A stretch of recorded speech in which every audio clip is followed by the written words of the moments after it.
still in Ohio. Oh, Yeah. she wasn't she in the Southwest somewhere last summer? Last summer, yeah. She applied for a job for this summer, but I don't think she got it. So what's she doing in She's Atlanta? so she's gonna. She's not in She's work. graduate school, is she? No, she's working for the Department of Natural Resources in Ohio. The Old Woman Estuary Research Station. Right on Lake Erie, not far from Overland. You know, the states around the Great Lakes, including Ohio, had coastal zone management plans. They got themselves declared coastal cities. Yeah. Coastal cities. Yeah. They had coastal zone management plans. And also estuaries, Yeah. even though they're not really estuaries. Well, that's where she's working. Yeah. And it's really an interesting one because it's a river that doesn't flow through the barrier beach year round. It's just in flood stages that it breaks through. And the rest of the time it goes south?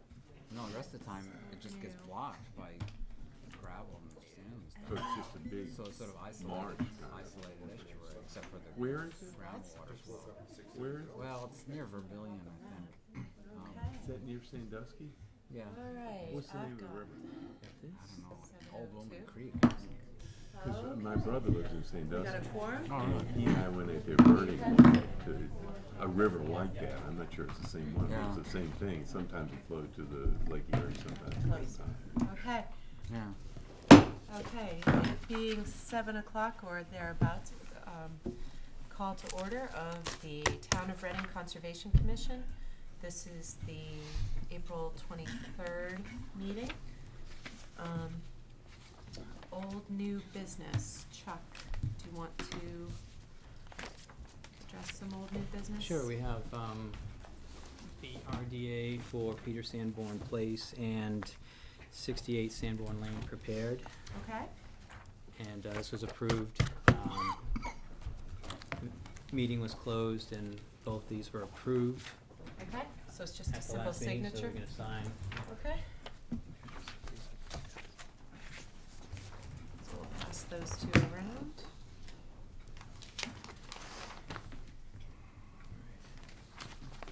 Can you, The first one is 68 Sanborn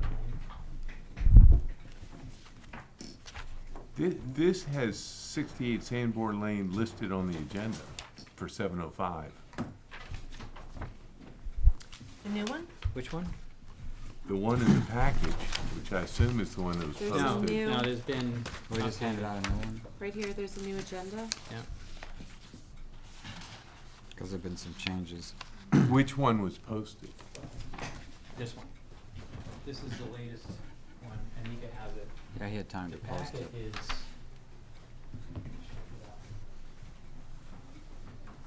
That's this one. Yep. Yeah, I have this. It was on the table.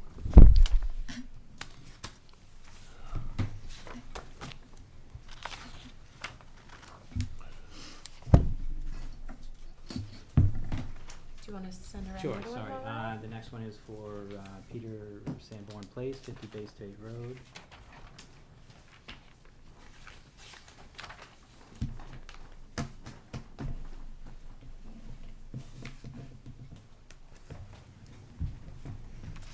And while we're doing that, I'm just going to notify the public that there are a couple of items on our agenda that have been continued. And just sign this and explain those.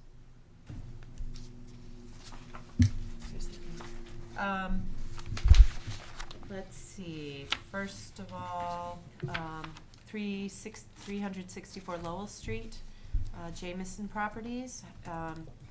At the request of the applicant, that hearing has been continued to May 14th at this point. Keep in touch with the posting of the agenda. to May make sure- 14th is our next meeting. That's right. Check our agenda, and I think depending on which commission members are present, that might even be pushed out to the 28th, which Yeah. is our second May meeting. So all those here for Lowell Street, 364 Lowell Street, We're not gonna discuss that matter tonight, we're gonna move that to the first meeting in May. Okay? Thank you. You're welcome. Sure. Well, just before you leave, are we going to discuss the Friday site visit to Lowell Street tonight? If we are, the abutters might be interested in that discussion. I don't think we should do that without the applicant present. Okay. Okay. Okay. All right. Thank you. All right. Another matter that we are going to continue to May 28th is 306 Main Street. So that's 306 Main Street, Simpson. Was that that was the Pizza World? Yep, that's the empty lot is gonna be developed by Pizza World, hopefully. Okay. There's another matter, it was Dividends Meadow, but I don't see it on this agenda, Chuck. That's because it was, it's gonna be advertised for the 14th. It's gonna be advertised for the 14th, That's right. okay, okay. Madam Chairman. Yes, This RDA for 68 Sanborn Street, there was a Yes. condition that he not put in gutters, but put crushed stone at the base of the addition, and I don't see that in here. I think it was a suggestion, at least that's Well, what the note we said. suggested, He said and he was he gonna do it. agreed to it. Yeah, he did. Mhm. I suggest it should be in here. So we can approve that with that change. I can add that. As amended. Yeah, can you just pencil that in? Yep. I got it. Let's see if there's anything else.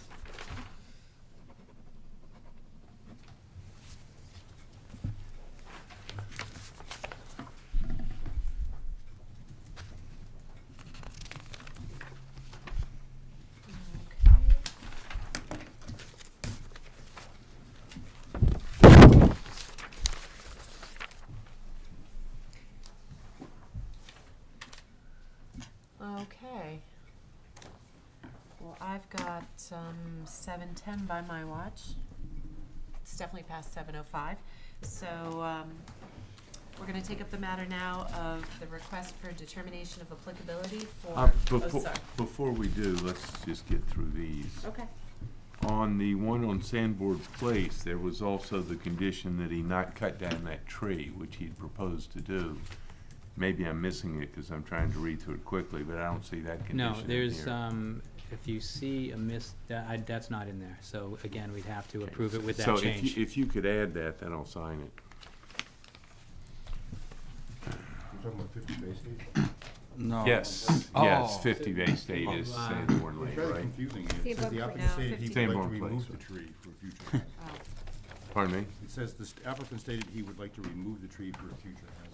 Yes, I changed that in my comments on the minutes to that he would remove the limb but not the tree. Well, he was talking about removing limb of one tree, but removing another tree entirely. Right, and he agreed not to remove it, or we put that Yeah. condition. I believe that's That's true. in there? Yeah.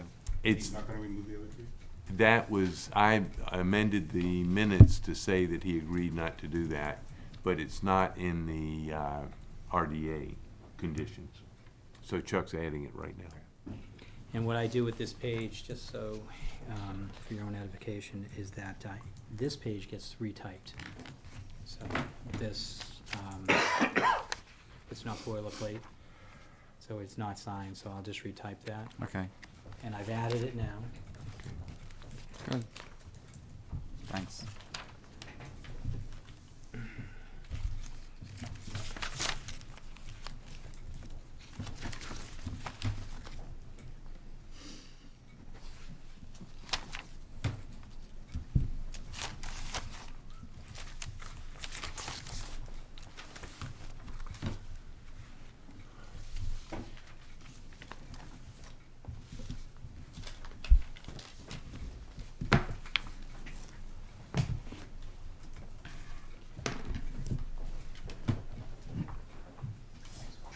Okay, that's taken care of, good. Let's discuss the matter of 9 Smith Avenue, that's a request for determination of applicability, 14-4 6. The applicant is here. Good evening. President, Kristen Kelso and Johnny Gavarro, both from 9 Smith Ave. And just briefly discuss what you Briefly, want we're to. asking permission, we had come before you about a year ago with concerns about the tree, and asking if there was a way that, we could honor our neighbors' wishes and have it removed. We were told at that time that that would not be allowed. So, also at that meeting, and forgive me, I don't remember the date, the plan, the arborist plan was looked over, by all of you, and you expressed that one of the options would be a good option if we wanted to return under the formal proceeding. So at this time, it's exactly what we're doing. We're asking you to consider specifically option 2 of the arborist plan, which is basically what is called a crown cleaning, which is the removal of dead and broken branches, some thinning out of the sail of the tree because it's a rather large tree, and that we be allowed to place steel cables in between 2 of the leaders, basically 2 cables in between 3 of the major leaders that are coming off of the base of the tree, basically to shore it up and to ensure that the structural integrity of the tree will remain for years to come. Okay. We, at least 3 of us, Will, myself, and Terry were there on Monday, and we met you there at site. According to the site visits, it looked like a healthy tree, and it was within about, I'd say, guessing 10 to 15 feet of that fence in the backyard, which is in between the wetlands and the tree. So it's definitely within the 25-foot vegetated zone, but it is established lawn. I have one question about the 2 options put forth by the arborist. Yes. They both, to me, without closer scrutiny, look to be about the same option. I'm just curious, what are some of the differences between the 2 options? I can't speak as an arborist, but Right. I can speak as, legally, I'm concerned about option 1. If you turn to that option, one of the cons that the arborist listed was essentially that it may reduce the tree vitality.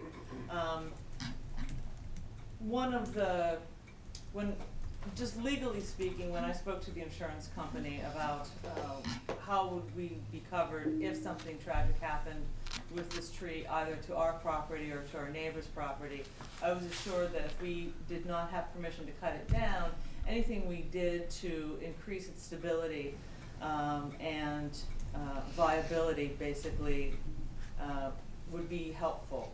I'm concerned that where you have a certified arborist saying that there might be some issues with sun scald and with the vitality of the tree. If option 1 was done, then it's a bit reckless as homeowners for us to then suggest that we be allowed to go forward with option 1. And that was my main concern. Certainly it would, I think, be preferable to, I don't know, he could speak for himself, but to our neighbors. But legally, it's all in there now, and I'm concerned that if anything were to happen and we did not do option 2, which does not have as many cons, that we as homeowners would be considered negligent or reckless, and I of course want to avoid that. No, I understand. Yes, Mr. Couple questions. This arborist report, Yes. I didn't see a date on it. I might have missed it. Oh, here. March 25th, 2013. Yes, So you submitted this arborist report when you were here last year? we did. This was prior to us moving into the home. Purchasing. As far as you can tell, is there any change in the condition of that tree from the time this report was written? I've seen no change in the tree in the past year. As I read the report, option 1, option 2, option 3 seems to be crossed out, but there's also the option of doing nothing. Right, but doing nothing also leaves us as homeowners in the situation that if we don't make the tree as stable as it can be, then again, I think it's negligent on our part. The way the leaders are coming out from the base of the tree, the arborist described how when a pine like this starts growing, as it gets heavier and heavier, it's actually pushing itself, because the middle is growing as well. So it's pushing those leaders further out. And putting in the steel cables allows the tree to grow in a more upright position for a longer period of time. So basically, it ensures that the heavy leaders, which I don't know the people who had seen, they're quite massive, do not lose their structural integrity, basically, as the tree grows. It will ensure a longer life for those, for the integrity of the tree. Well, as I read this report, the tree is healthy right now. It is. And if through act of God, the tree falls down, my understanding is you're not liable. I'm the resident of 13 Smith Avenue, the next door neighbor. Your understanding is incorrect. I'm sorry, your name? Kevin Signetti, if the name doesn't ring a bell, I'm sure it does, because if you look at the file, this has been going on for better than 10 years. I've come to the Conservation Commission on a number of occasions. The tree has now grown better than 25 feet higher since the first time it was here. So the reality is that, yes, there is a liability. So your understanding is incorrect. And I'm why is also there, going to why, hold- I'm sorry, why is there a liability? There's a liability because the act of God is, I've come to the commission, you guys also have in your file the information, the police have in their file the information, and the insurance company has in their file the information, the problems that you folks have created as a result of not allowing me to have the tree cut down or to have the tree trimmed. As I understand So, excuse me a this, second, have you gone through the file before this commission, before this meeting tonight? if I understand this Have you from, gone Sir, through the sir. file before this meeting tonight? as I understand this report, you didn't allow the arborist on your property to inspect the tree, is that correct? I didn't disallow the arborist, I didn't know when the arborist was coming. So you didn't, I didn't disallow, nor did I allow. Because I didn't know the arborist was there until my neighbors told me that the arborist had come in. Now, what would be the relevance of that question? we would have a better assessment of the condition of the tree if we'd have seen it from all angles. My question, on the information, by the way, the meeting was on April 23rd, 2013, you folks. And it said something about the fact that based on the bylaws, the commission chair and other members discussed the tree being within 100 feet of the conservation land. And it says because of the fact that you guys disallowed the tree to be taken down, because of the fact that this would, I guess, run counter to several construction permits allowed within the last year on the condition that no tree would be removed within 25 feet of conservation land. My question is, how far from that tree is it to the conservation land? What, I'm sorry, what do you mean by conservation land? It was written here by the bylaws. The bylaws? Right. the Which bylaws. section? Section 7.1 and 310 CMR 10.55. That's not the bylaws. CMR is the Code of Massachusetts Regulations. My question is, what is the distance between where the tree is to the conservation land? I'm sorry, I don't understand what conservation land is. Conservation land typically is land owned, controlled by the Conservation Commission. To the best of my knowledge, there's no such land in the Is immediate that land vicinity. controlled by the Conservation Commission? It's not owned by the Conservation Commission. Okay, so what control does the Conservation Commission have over the land behind the fence? There's jurisdictional land, its wetlands is defined by the state regulations and the town wetland regulations. Okay, so what's the distance required between where the tree is and where the wetlands begin? There is a 100-foot buffer zone that we have jurisdiction over, and we But have. you don't have jurisdiction. I'm over it. sorry, do you want me to answer your question Go or not? ahead. We have to approve any activity that occurs within 100 feet of that wetland. You just said you have no jurisdiction over the wetland, over the land behind it, because it's not conservation land. I didn't say that at all. Sir, the matter at hand is, behind both your properties, there is jurisdictional wetland.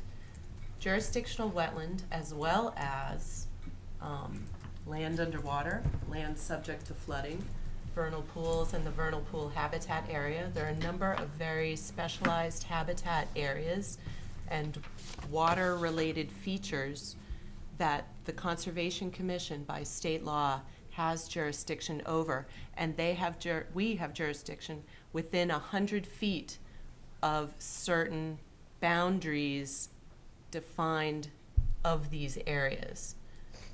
So let me just ask you, sir, is your issue that this tree is a danger to your property? Is that your primary, that's what I hear from you? You, in your file, you will see that I have consistently stated that it is a significant danger to the property. Based on, Based on the overhang of the leaders, very, very close to my addition. Do you have an arborist that is validated that, No, I don't. that statement? sir, excuse me, just 1 second. I was out there on Monday, Mhm. and I took photos of the tree, Mhm. and I looked at it, and so did Mr. Finch, and so did Mr. Selly. Did I say that right? Yep. Okay.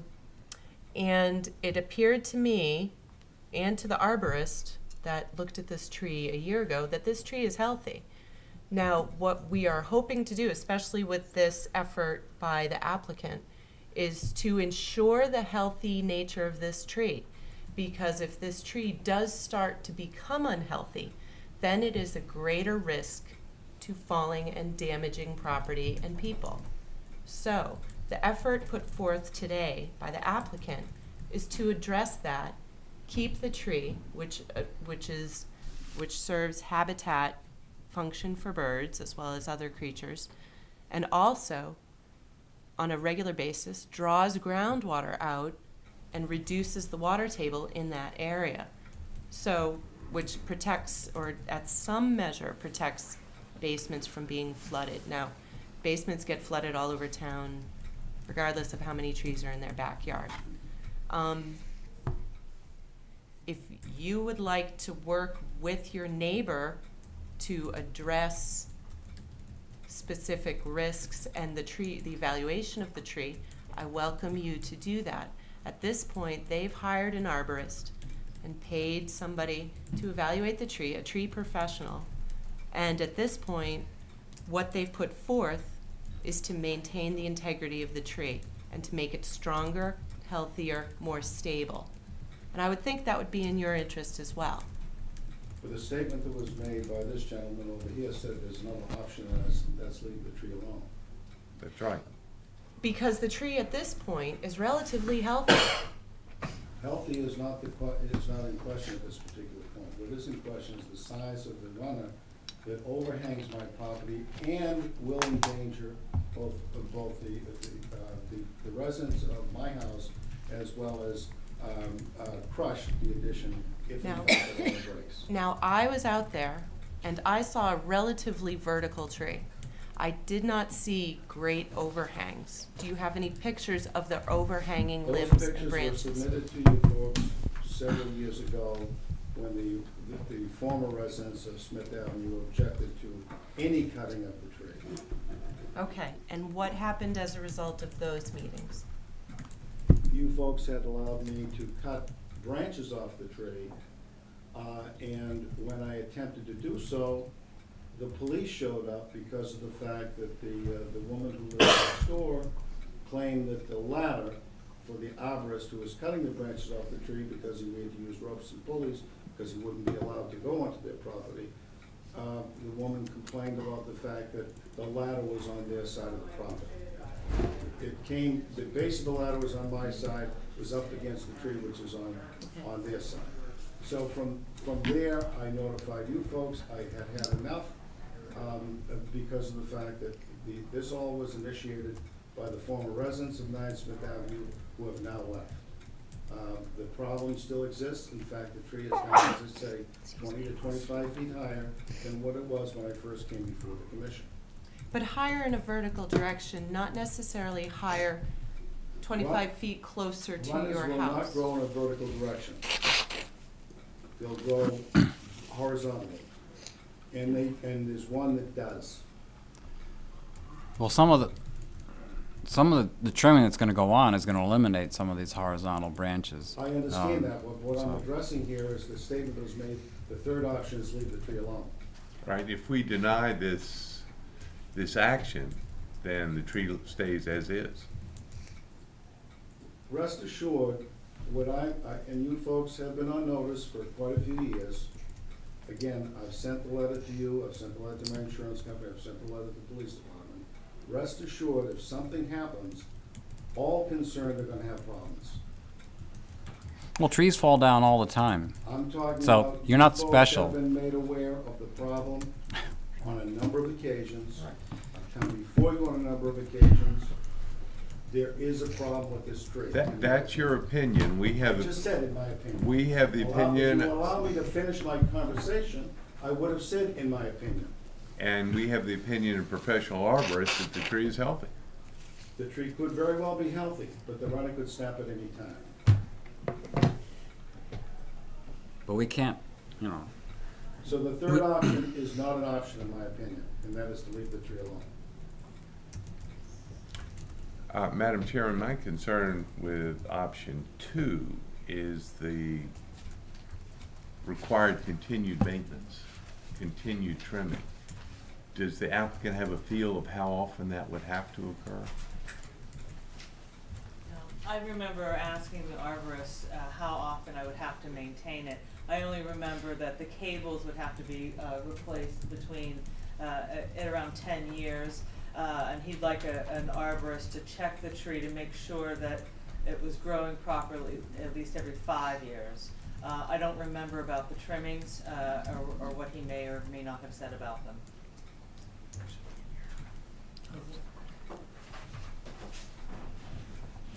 Jack, do you have something to share with us? Yeah, I'm just trying to zoom in on the Okay. tree for everybody's. You can see a Okay. slight overhang on the. So it looks like option 2 does have a pruning Right. to be continued on a 3 to 5 year cycle. But, you know, any adjustment to this, you know, if you want to make a condition that we'd have to come before you anyway, for any repruning, Well, we 5 could, to 10 we could years. approve this with the condition that pruning every 3 to 5 years was part of the approval. We could do that Let's say, and it's written into into the option. that option. Where's the property? It's right here. 22190. Yeah. Third one, yeah, like, and that's the property. judging on Can this you zoom picture, in at all? That's as close as I'm getting. I think, Okay, okay. doesn't seem, I mean, I'm looking at it here, and you can see how the tree overhangs on the line. So it comes up. Were you there? Will? Yes. this is what it looks like on the town's wetland map, so, that's the 2008 GIS overlay, and this area here is like, that's about 10 or 11 feet, and that's about to the base of the tree. So, you know, the jurisdictional wetland is probably pretty much right at the property line, Yeah. the resource area. So the whole yard is in the buffer. Mm-hmm. And the tree is how far from the resource area? 20 feet plus or minus? No, less. No, it's like Less than 10? 10 feet from the back fence. Less than 10. That puts that in our ZNV. Right, Yeah. right. Well, I would definitely like to see this tree stay. I think keeping it healthy is a good idea.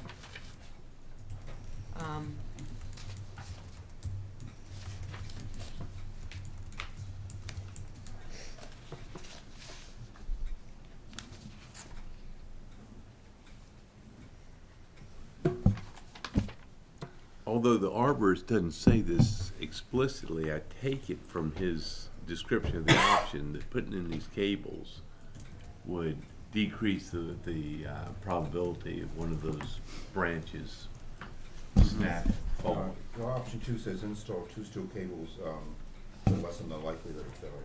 Right. Is there, sir, I didn't get your name? Kevin Signetti, Kevin, Cignetti. if the commission took my suggestion, would you allow the commission on your lawn just to view the tree from that side and understand? That's fine. Your That's fine. perspective of that? The only time that I disallowed the commission to come in was probably 6 or 8 years ago, because of the fact they wandered into the backyard, unlocked the fence, and without my even knowing that they were there. I have a pool in the back, I have some liability in the event that gate was left unlocked. Now, I also have another question. Trees in the front, meaning on the front of Smith Avenue, have been felled by the town. Now, the question I would ask is, since it's about 55 feet from where the trees on the front on Smith Avenue to the back fence, that is then less than 100 feet to the wetlands. Does the town have to get permission to have those trees taken down? If you can see that line I just drew, that's about 100 feet off that overlay that's a wetlands. It doesn't really get Okay, out to so the it's another front. 25 feet then? Yeah, Okay. so it might be confusing, but, you know, our jurisdiction ends in, you know, on top of everyone's houses back there. Okay, so the front of the house is perfectly acceptable to take the trees down. I'm not questioning, I'm just saying in terms of the distance. Yeah. From Smith Avenue on the sidewalk to the back, meaning where the wetlands begin. Well, perfectly acceptable, as far as this board is concerned. Our jurisdiction ends at the 100-foot buffer zone line, which is approximately right there. Okay. Madam Chairman, my concern is the precedent this might set. If we allow taking down of a tree or serious surgery on a tree 10, 15 feet from a resource area that's perfectly healthy, that could set an unpleasant precedent all over town. Think how many trees fall into that category. Well, If there's a risk of the tree falling, we've historically said, yes, take it down, trim it. Here, I haven't seen it, but from the arborist report, I don't see that risk. well, But you guys have seen it, so I would defer to you. It seems reasonable that trimming and reducing the sail would be something that an arborist would suggest, because we've had microbursts in this area. And when a tree is hit by one of those, a lot more limbs and possibly the top half of the tree would come down. You can never predict where one of those will happen, but it's common to reduce the limbs in trees and take off the dead branches just as it's like a checkup for a tree in a way. It's not going to hurt it or damage it at all. The cables won't hurt it either. I've seen it many times installed, so. Okay. Yeah, the tree is, partly because it has the 3 leaders, has a lot of growth in the middle of these leaders. There is a lot of windage on this tree, very dense growth. Most pine trees, especially in forest situation, you can see through them. Even if they're out in the open, you can kind of see through them. This one you can't see in very far because there's so much crossing branches in there. And I think especially the arborist would want to remove a lot of the horizontal branches, which again are more likely to break off in heavy snow. So it looked like a reasonable proposal to me. That would help the situation, not hurt it. This again reinforces what we're trying to institute, where we don't allow people to build close to the 35-foot trees. setback, because if they build close to it, then trees, that 35-foot Right. setback, they want Right. to come in and cut them down later. Right. And this is just another example of that. well, the arborist's conclusions were that the tree presents many concerns to both property owner and neighbor. So the tree had had concerns. I would rather see the tree, you know, shored up, strengthened, and, you know, kept in place, you know, but still kept healthy and yet kept an effective, less risky backyard, you know, tree. So, you know, I was fine with either option 1 or option 2. And since the applicant preferred option 2, I mean, I think in option 2, there was also steel cables. They're on Yes. they're on both of them. Yeah, so, I mean, the cables will still go in, you know, and it's just a matter of, And it's the leaders on the neighbor's side. You know, Got and- the neighbors. yeah, and, you know, and I appreciated the opinion that, you know, you would prefer option 2 because it would be better chances for the tree to remain a vital resource. So I see option 2 as the way to go. Now, Mr. Signetti, Yes. your concerns are basically that this tree is a risk, Yes. To and your house or to your pool or? To the fence, to the pool, and to the addition. what in your mind would be the remedy for that? Primary remedy is taking the tree down. Of course, that's not an option at this particular point. I stand in the Conservation Commission until such time as the tree is deemed to be unhealthy. So then, the second remedy would be to top the tree and to put cables in the tree on the branches or leaves to ensure the fact that those limbs do not overhang or do not break, and as a result go through the addition. Topping, that's not an option, right? That's a new term, or are you trying to say crown cleaning? Crown cleaning. Okay, Yeah.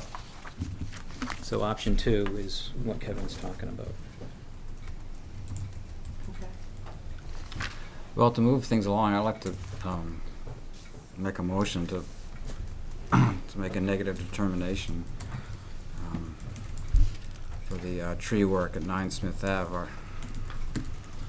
Okay, there's a motion, is there a second? Just one question, is the negative meaning, are we saying it's option 2, we have a negative? A negative determination would mean they don't need to file for an NOI. Right, are they doing And that option we 1 or will- 2? No, that doesn't make any difference, we're just doing a negative So- Do determination. you have that as part of your motion? Yeah, I'll make it as part of the motion that it would There be isn't much option, difference between 1 option and 2. 2. I mean, really. Will's making option 2 part of the motion. I would just like to point out that if we do have option 2 as part of the motion, then we're approving future trimming of that tree, replacement of the cables, and they don't have to come back to the commission. So That's it. that should be in the determination, Chuck. Because it is included in Yeah. option 2. So you don't have to come back every Yeah. 3 years and go through this again. Although For we as long like as the seeing you, permit we don't. is valid. Yeah, the permit's only gonna be valid for 3 years, and you can't do an ongoing condition in an RDA, or you could, but Yeah, RDA is only valid. For 3 years, 3 years. so, But you can extend it, that has to, within 1 month of the anniversary date, you could extend it for another 3 years, 1 year, 10 years. yeah. Well, it's only good for 3 years, Yeah. but you have to start the action within 3 years. If Yeah. you don't start the action within 3 years, it's no longer valid. We can write the determination to extend as long as we want. There's not a 3-year limit on how long that extends. I mean, if we approve an RDA to put a deck on, they don't have to take that deck out in 3 years. That deck can stay there forever. So what we're approving is the not only the initial trimming, but the maintenance trimming of that tree for as long as that tree's standing. Just like we approve the deck for as long as that deck's there. Well, it's true, but a tree would have, environmental value each time it was trimmed, where a deck, all the disturbance would have been. Right, but what, if we completed. approve this, we'd be approving trimming it every 3 to Sure. 5 years. I just think if that's what you want to do, we can just put a maintenance, identify what is maintenance and say that that's an ongoing Sure, acceptable condition. that's what I think we Yeah. should do. Well, it seems like a good solution. Okay, there's a motion. Is there any more discussion by the commission? No? Do I have a second? I have a second. Okay. All those in favor? Okay, we're issuing a negative determination, which means we're giving you the green light on option 2 with the additional Clarification. yeah. clarification added. And Chuck, I think I just made, Chuck, did you draft I did, this up? and I Okay. could write some notes in here if you want to sign it. That'd be good. Okay.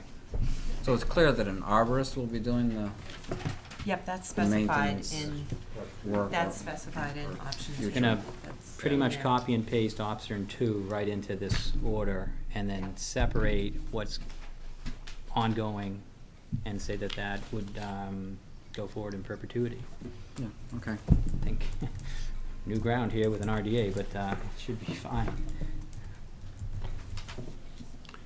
And while Chuck's making those notes, just to point out, in the future, if somebody comes in and applies to put in a pool or an addition, within the buffer zone that we specify, there's a big tree there, you're building this addition or this pool at your risk, that tree is not gonna go away because you put your pool there. Right. I think we need to The tree was only specify 20 that. feet high when that addition was built. That addition Yeah, was but we were built pretty sure that tree was gonna grow. 1978, that addition was built. Right. But trees grow. Thank heavens.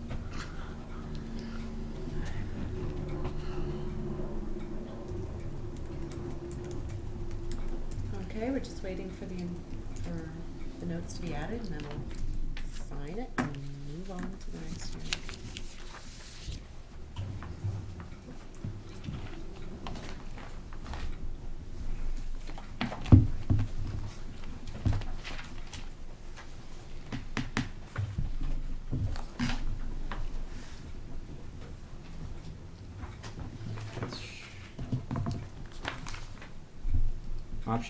With option 2, so it's our list of boilerplate conditions with option 2, including an ongoing condition for maintenance as per option 2.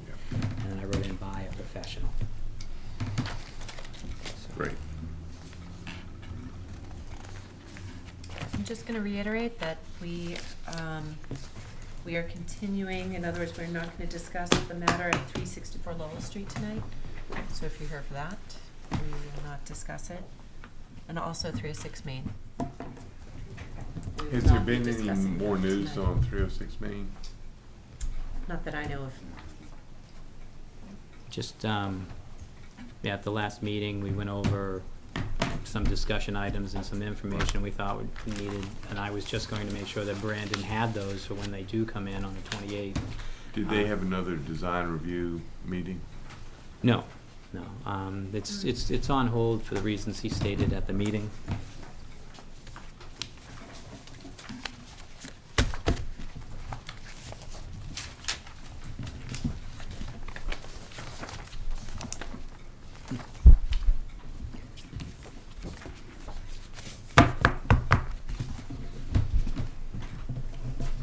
Okay. Thank you for Thank coming you so in. much for your time Thank and you for your time. consideration. Any time before we lose everyone? Oh, okay. Should we do that? Well, I wanted to kind of move along with the RDA. That's all right. Let's get through a couple of these. Okay, before us now is the request for determination of applicability for 16 Puritan Road. This is RDA 14-7. Good evening. Don Shimkus and Stacy Shimkus, 16 Puritan Road. We applied to install a professional install a fence in the perimeter of our backyard. Main reason for the fence is for safety for our 2-year-old son. Okay. It's a good reason. The three of us on the site visits, that's Will, myself, and Terry, were out there on Monday, and we met with you both, and you had spray painted on the ground where the fence is going to go, which was wonderful. It was very helpful, because it's hard to look at these plans and then walk around the backyard and guess as to, where it's gonna go. It's a grassy terraced backyard, and the fence is proposed to be on top of the terraced portions, and not down in the lowermost wetlands part. I thought it looked pretty good. I thought it looked straightforward. I think it's might be a little challenging for the fence people to put the fence in at some of those angles. It's a pretty steep slope in a couple of places. The only I have to fight the woodchuck too. yeah, they're gonna have to fight the woodchuck too. It's building into the slope. And my question to you is, how are the posts going to be installed? Gonna hand dig and, It's all handwork, no equipment will be in the yard, the concrete. On Okay. the posts. okay, 6-foot segments. The fences are 6 feet wide, so Yep. every 6 feet there will be a post that has a cement base dug into the ground and then covered over with grass. okay. It's a 4-foot fence height, it's open style, ornamental. Yep, Yeah, you added a description here. Do you know, are you going, I don't know if you've specified flat top or. yeah, I put a check mark, a little X. Okay, so flat top, being flat marked, bottom, yeah, keeps the little one from getting through. getting through. To the street. Yeah, yeah. How far is the fence line from the resource area? I would Because guess, I don't know, the top of that slope of the resources, about 10, 15 feet. Yeah, I'd say it's it's gonna be 7 feet back, As we saw, Yeah. Skunk Cabin right up. up to the base of the slope. Almost, yeah. so it's gonna be Okay, 7, so yes. Fin- So 5 to it's- 10 So it'll feet. all be in maintained lawn Right. area. What pushes this out of the minor project category? I would say digging. Proximity to wetlands. Why? Proximity? Yeah. So we have that 50 feet away, minor project permit.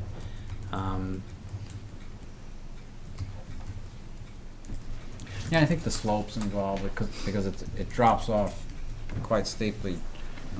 It's vegetated, but The slopes seem to be steepest on the neighbor's side, not on the wetland side.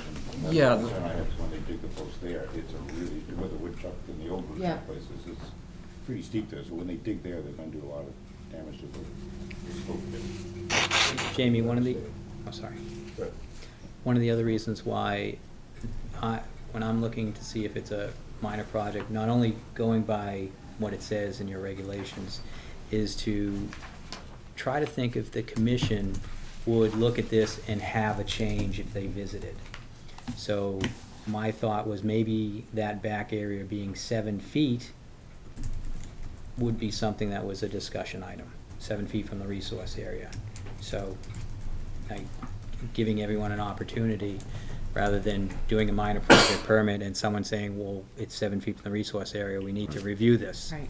So, I would think, again, for future reference, if somebody wants to put in a fence and existing lawn, they're 35 feet from the resource area, that's definitely a minor project. that's right. Okay.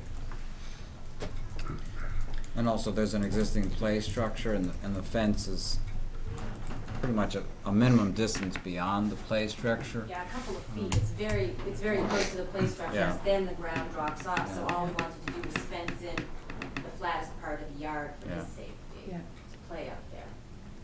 Yeah, and I think, I spoke to you, but if you could just discuss with the commission, do you have any plans on what's gonna happen to the lawn between the fence and the wetland, or do you have any thoughts about what's, Do you have any recommendations or preferences? Because if we don't have to mow it, that would be better. Yeah. because No, it's we steep prefer that you incline. not mow it. We would like prefer that. not to do anything No. to it. We prefer if you Weed whack it to didn't keep mow the it, fence just clear, yeah. let it, Yeah. let Yeah. it, That's the let extent Mother of what we Nature would care to invade. do to it. Yeah, yeah. we would definitely like Yeah. that. You know, if you ever get adventurous about native plantings, we would welcome that as well, but that's, I don't think, it's, Well, anything that would stabilize that slope. well, it's stable now. It is stable, yeah, and the slope is not as bad on that side as it's on the neighbor's side. And we're trying to stay up Right. on that hill, we're trying to stay close to the flat part and just, you know, get the fence up the hill Yeah. to put the gate, to keep them contained in the backyard. Actually, compared to your abutters, you have some of the most stable top cover area. And, you know, you look Mhm. up to your right in your backyard and there's a steep slope with a lot of exposed dirt. You know, and you look down to your left and there's some exposed dirt there too. So, you know, they've got a nice contained vegetated backyard. So, any questions or comments from the public or from the applicant? No? Any questions, more questions or comments? Yes, sir? I was just gonna move that we issue a Okay. negative determination. I'll second. Okay. Motion and second, all those in favor? Okay. Those opposed? We have just approved your project as is. Gonna sign on it. And Chuck, that gets out to them, Tomorrow. remind me, tomorrow, okay.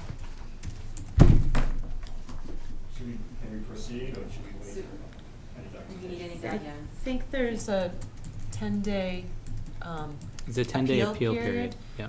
that, you know, by law is just there, if anybody wants to appeal your request. Who would those anybody's be? Whoever you had to Everybody- notify or anybody who everybody who came tonight read to, about it. That we had the mail letters to? Yeah, right, 10 days from today? today. Weekend after next day.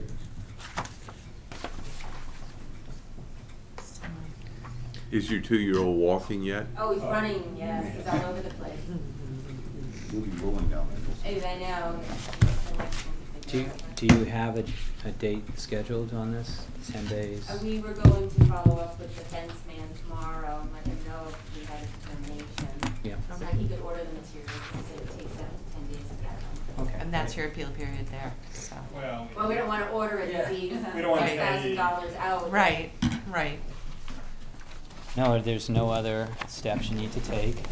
You can proceed with your project without any more authorization, so go ahead and order away. Wait, say that again, Chuck? You can pro- We're assuming You that can we will proceed with your test it. project without further authorization. I would guess that would be a safe bet. With, are you thinking about the 10-day appeal?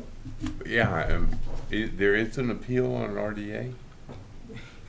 There You is. know, It's permits. actually, it's in here. I It know says there's that. an appeal on order of conditions. I didn't know there was an appeal on an RDA, but I'll defer to you. On what grounds would our neighbors have to contest it? I mean, only our immediate neighbors. It might fall on their addition. It's 4 feet tall. It wouldn't even be- Hey, you never know. Yeah, there could be boundary disputes, Because the something. two neighbors, I mean, the only two neighbors that we have an issue with are the people you saw. I mean, it's not even on their boundary. Yeah. And they both Yeah, it's don't inside. care. Yeah. So, You're- I think everyone here has been doing this a long time. No one showed up to talk about right. their issues with your fence, so Right. it's very unlikely that someone's gonna Very, appeal. very, very Okay. likely. Yeah. So- But Laughing has we have to let you know it could happen. Oh, I wanna get the fence. well, so let's take it to the fact that someone may appeal it. What's the likelihood that that appeal will be taken up and this order overturned by the state, which allows work right up to the edge of the wetland? So in my opinion, there's nothing wrong So your here. neighbor would have a Went through your valid argument. process. Right.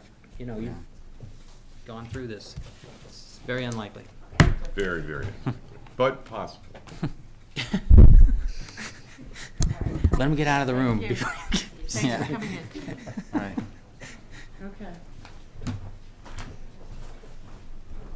Let's see, next on the agenda, since Lowell Street's continued and so is Main Street, is 101 Willow. But there's the RDA for Pearl. Right, that's on there? So, That's, yeah, you put it after the order of conditions for 101 Willow. I guess if we wanna talk about that, yeah. I guess we're gonna, What let's is get it? to I don't 101 have Willow Street. But the applicant's not here. Didn't they want to review that order of conditions?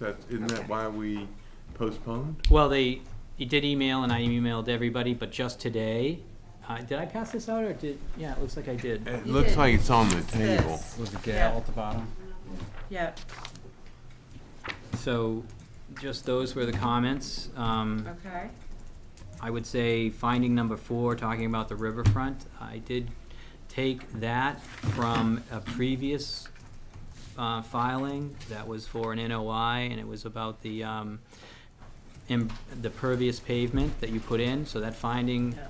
Oh. was true Yeah, whenever that order went through. I wanna keep that riverfront statement in our order of conditions. And I think- Wait a The minute. finding 4 from Sean Boyd says, they wanna take out the riverfront finding. Well, in my change, I took that out.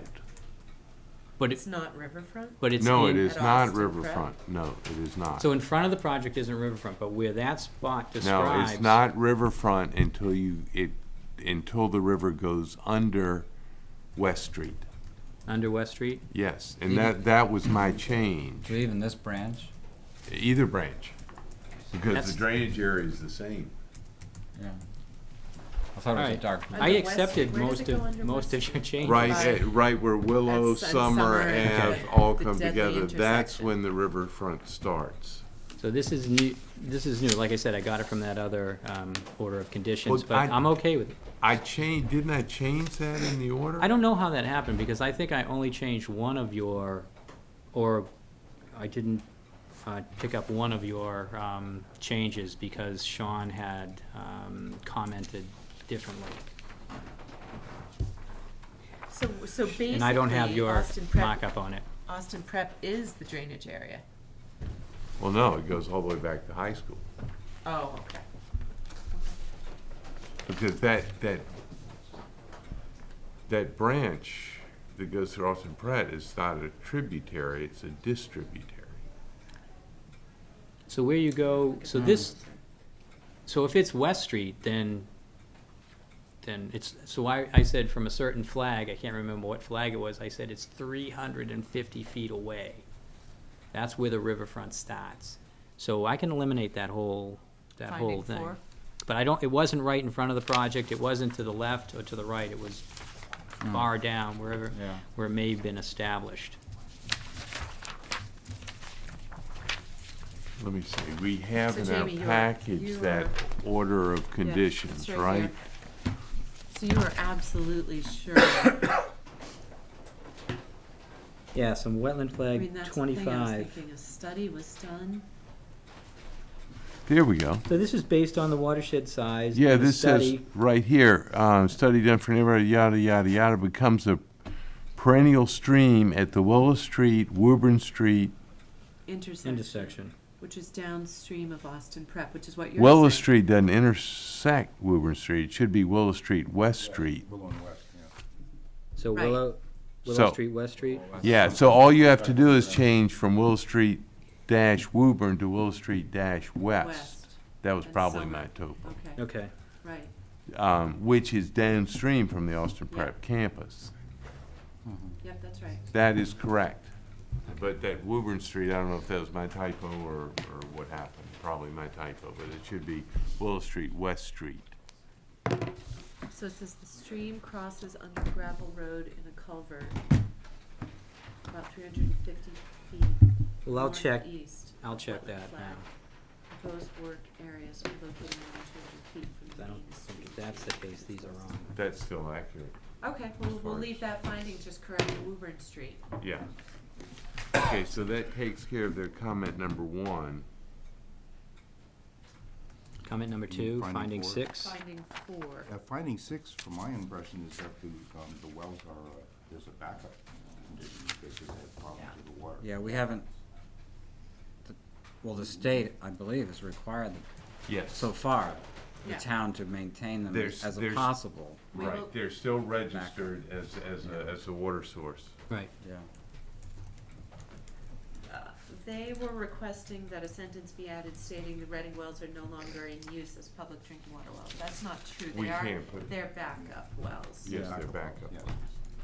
So we can't put that in. Okay, now condition 32.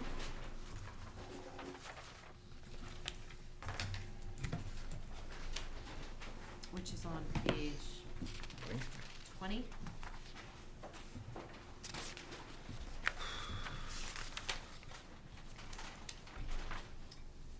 So it would be 21 with the roof drains, I believe it's Yeah, F. I don't have any problem with adding that text on condition 32 for roof drains. That's subpart F.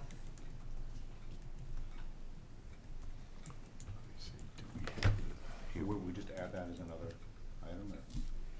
Yeah, I could just Any add it. comments or concerns about that? No. Honestly, I don't think there are any roof drains in the project area. There's no roof in the There's project. no No. roof in the well, there's a shed, but Oh, what's, right. you know, so I don't have a problem with that.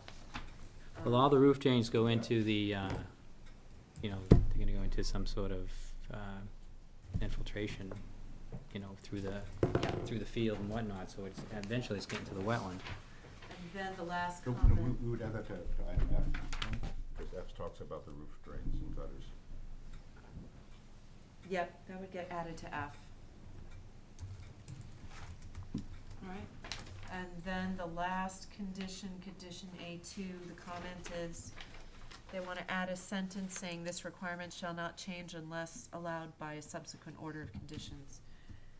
And that's the perpetual deed restriction. I'm not even And sure, I'm not- sure a subsequent order of conditions can change a deed restriction. No, I don't think so, I don't think so. So that one's, also no. I don't think so. All right, well, that's all we got Alright. from them. They came in and collected their $16,723.45 check. Rebate. Yeah, and dropped off a $3,000 one. So, we're good.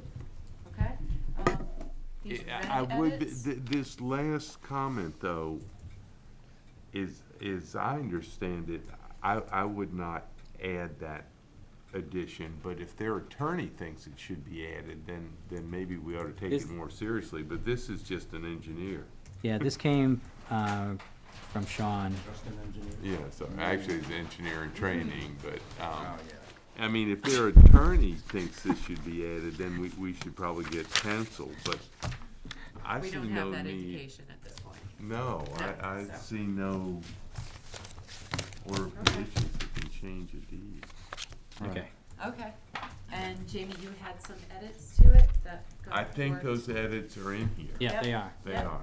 Yep, So what I did was I added your comments and edits, and then sent it all to Sean. Right. So he saw the latest greatest. So his first comment is just based on the typo as Woburn instead of West. Yeah. Jamie, I have one quick question about your A5, your A5. last bullet. What's the purpose of keeping the tennis courts open? I was just wondering, I'm just curious, what's We the asked them if they initiative or the do it, motive? and they said they would. It is for the public good, just like they keep the track open for people to use, the same benefit, public Okay. benefit. Public benefit, public use, Yeah. additional public use space. Yeah. Okay, Did have the experience in Arlington where they actually gated off the field after it was built, promising all these things. So I like the fact that it's in that. Yeah, I like that the way Jamie you added it. listed this out, Yeah. appreciate that.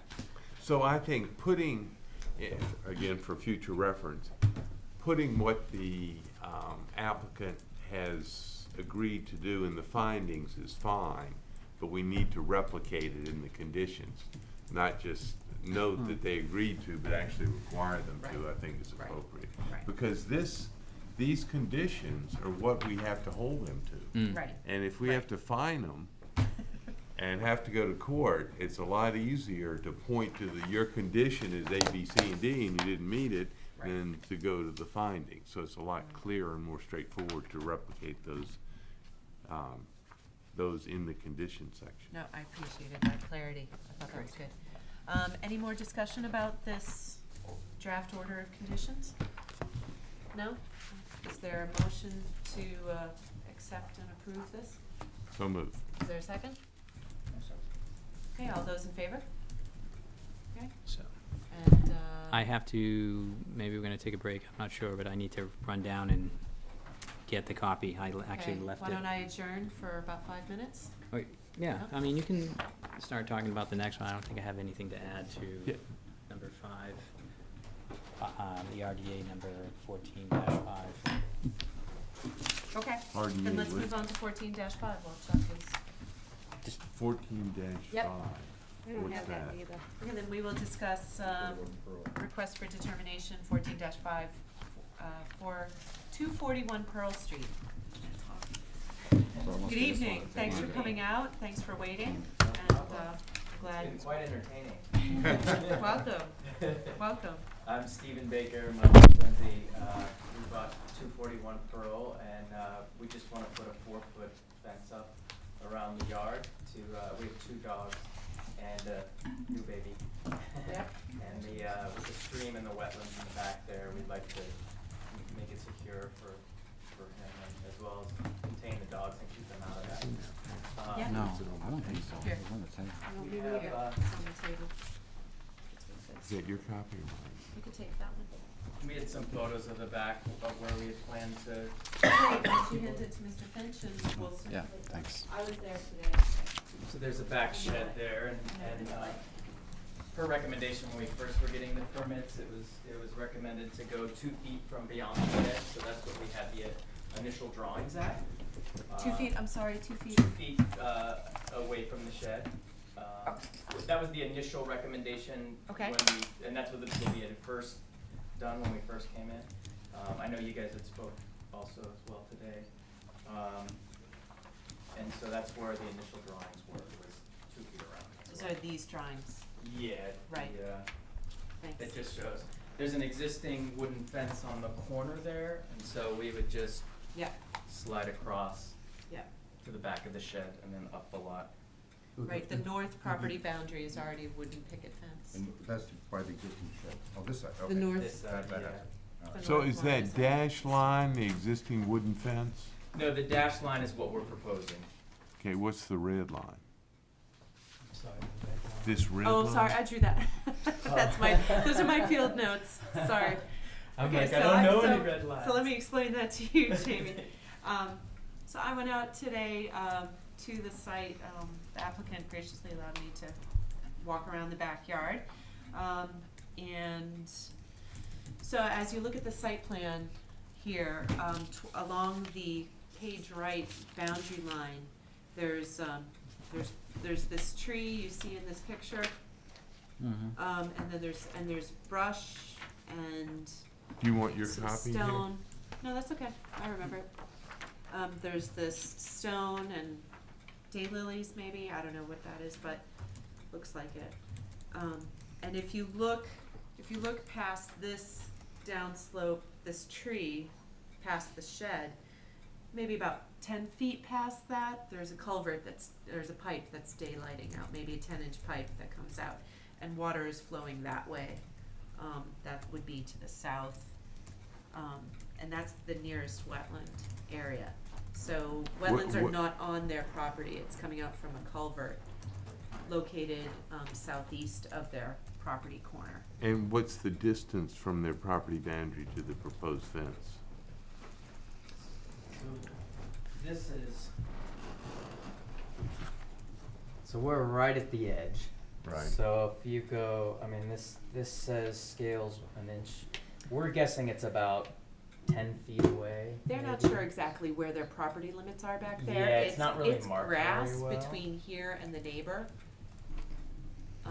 with a little low ditch here. The only thing that's showing is the neighbor has like a stone fence it's like half built. So That's what their fence is probably 20 to 25 feet from the resource area, is that accurate? It may be 20 feet, but what I thought might be helpful in this case, well, a couple things. First of all, putting a fence through here, not knowing where your property line is, I'm not sure about putting a fence through all this the shrub and through these trees. You know, you could move it closer to your house and have it come down straight to the edge of the front edge of your shed. Right. You know, Okay. that way you don't have to run the fence all the way through the shrubs and the trees and that sort of tangle. Right, right. But I that mean, we- cuts off a significant portion of his lawn. Well, maybe it's something that we we could stake it out and revisit it. The challenge there is, are we approving a fence that's really on your lawn? Or in your neighbor's lawn? I'm Oh. not sure where That's your not- property's that's- line is. What, that's On the not our, right. that's It's not our thing. issue. Yeah, we don't care about that. That's not our We don't care concern. about that? Well, No. you know, we care, but we're not, that's not under our purview to figure out whether that fence is on his lawn or the neighbor's lawn. That's between him and his neighbor. Okay, but it's also going straight through tree roots and, That's something that we and need to think about shrubs and- also. But not that the property might line. be outside the buffer zone even, up here. I mean, if it makes more sense that it's higher up from where the supposed property line is, then just save some tree roots or something like that, then that's definitely something that you can have a finding on. What kind of fence is it gonna be? You said 4 Just a feet? cedar, 4 feet, picket fence. Like a stockade fence? Yeah, just like, I mean, we don't really have a picture of it, but yeah, just a simple picket fence, just cedar, you Yeah. know, just something to, I mean, we love the woods, we don't wanna cover it up, we just wanna keep everything contained. Are the posts gonna be in concrete or just in gravel? I think we're just digging it, I don't think we're doing Right. concrete. With those cedar fences too, those sections are standard, I assume they are, but if they encounter a tree root, they can cut them down, take a few post pickets off, and then Right. rework the ends. And we have no desire to cut the trees down. Well, not a tree, but if you've encountered a big root or something like that. Right, right. Yeah. So And, they- and I know from my property, if you hand dig for a fence post, even if you have chopped a few roots, it's not gonna kill the tree. No. You don't wanna go through the big ones either, though. No, you want to, It's more work. yeah. So, any more questions? but you did see the resource area and it's back here somewhere, right? It is back there. I have it, I think it's On off the property. the map right here, it just seems to So- be kind of in this area here. Those maps, the resource areas are plus or minus 30 feet though. Sometimes they were 50 feet, but when you turn on the topo, it helps you out a little bit. So we have 90 feet up here, and we're in the wetland at 86, 88. We're, So there's 2 foot right in this area here, from, how far is that shed from what you think is a resource area? Well, so you see this tree is off the back corner, Yeah. and then it's maybe another looks like 20. 10 feet. That says 27 feet from that stream right there. To the shed. Yeah, so That this, corner. then you can just turn on this layer here, and you can see what's growing out there. You can't, it's It's all lawn. it's all on, it's hardwood right in this area. So it's probably 25 feet from the resource area, plus or minus 5 feet. 2 foot drop, I mean, sure. I mean, it's 80, yeah, what do we have? We have, like I said, 86 down here, down the lowland, and then it comes up 2 feet, and it comes up another 2 feet by the shed. So it's usually 18 inches off the, off your swamps or off your wetlands. Right. So I think 4 feet is, Yeah. We're probably 20, We're 25 out. Between 20 and 30 feet. yeah. So, I don't have any problem. Terry, any comments? No. Chuck, any comments? Okay, any questions or from you? Okay, is there a motion on this? I'll move to issue a negative determination for 241 Pearl Street. Okay, is there a second? All right, Jamie second, all those in favor? Okay. Okay, we've approved your plan, and we have it prepared. Thank you, Chuck.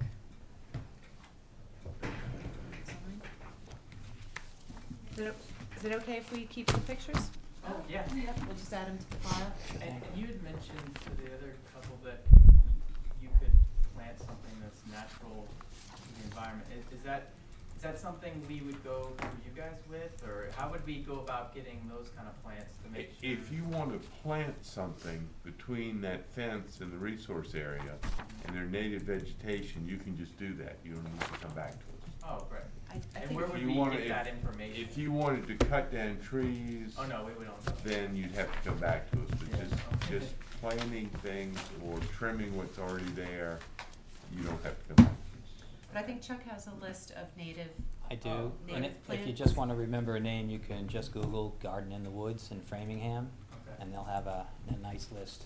And actually, they sell plants there too, but there's plenty of places around here also. Great.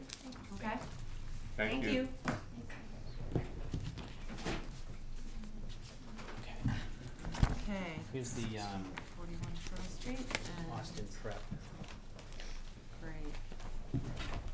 The only thing I didn't mention about Austin Prep the last, or when they were here, and I was hoping they were gonna be here, was the dumping of sand from the infield, right by the edge of the wetland, you know, kind of in the outfield of the baseball diamond. Like they were doing over at Hunt Field, Yeah. same Yeah. problem. I guess, I Yeah. don't know. I guess we need to just notify them, send them a letter that they shouldn't be doing that anymore. We'll just walk over there when I'm doing my site visit for the build-out and kinda, you know, alert them to that. Yeah, it's, I can write him a letter too, in the meantime, or just call, I think it's James Hicks. yeah, that's. So, he seemed to be Yeah, it was just at the very responsive. basically the south end of that big field. I mean, we didn't walk the whole perimeter. I mean, there could be more over on the, because the whole, that field is all surrounded by that. But where would you just want it somewhere else? Because they need that as, They you need know, that they material. need that material for the baseball diamond.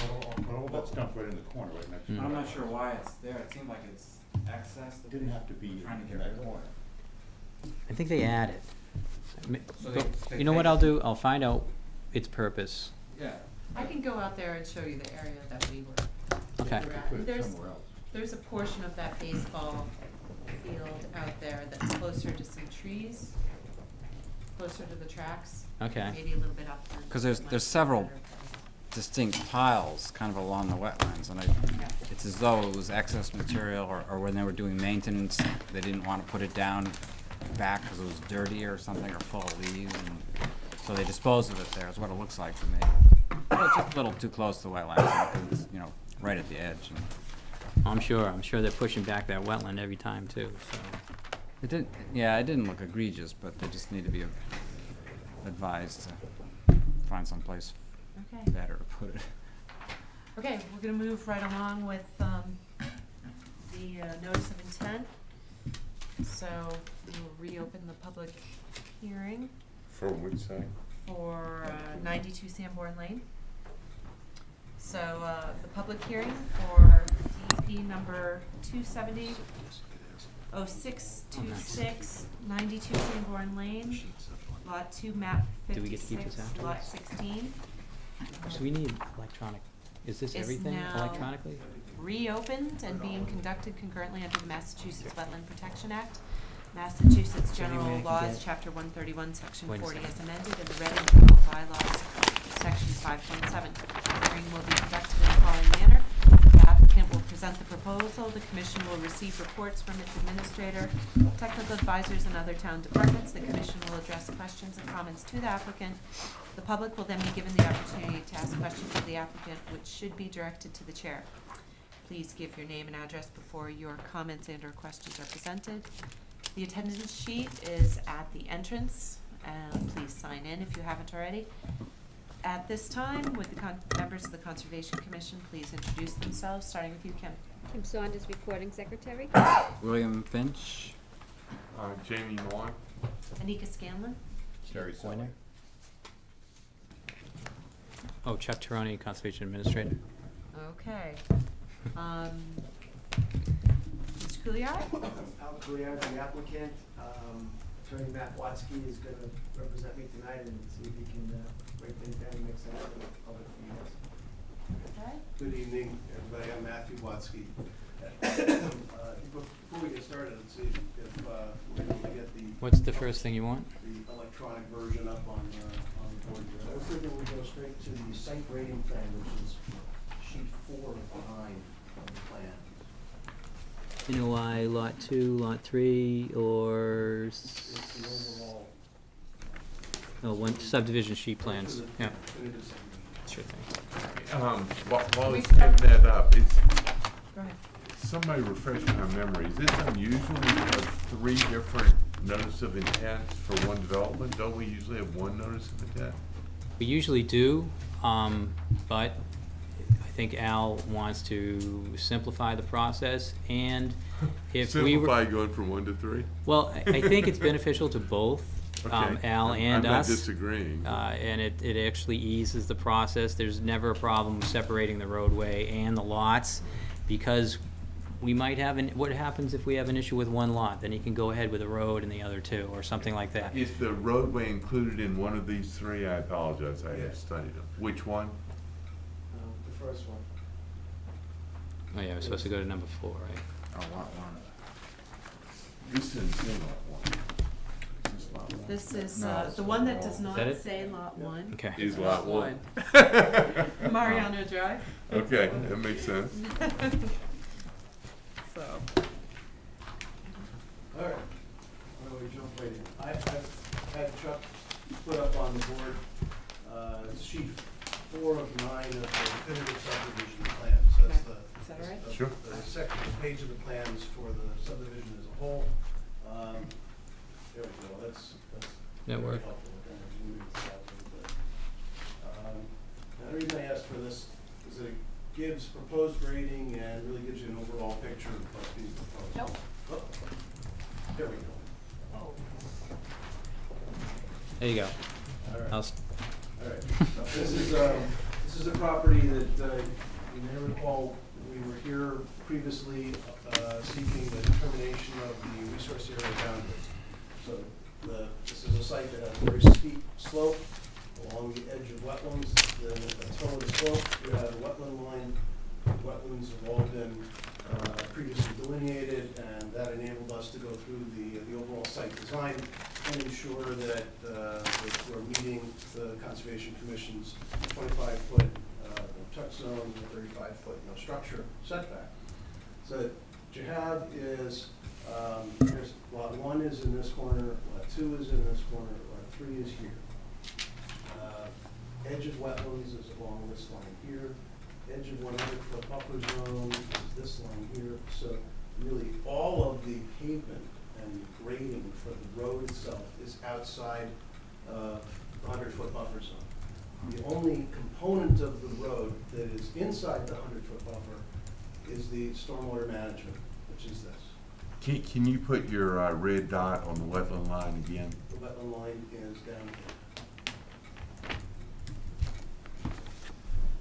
Okay.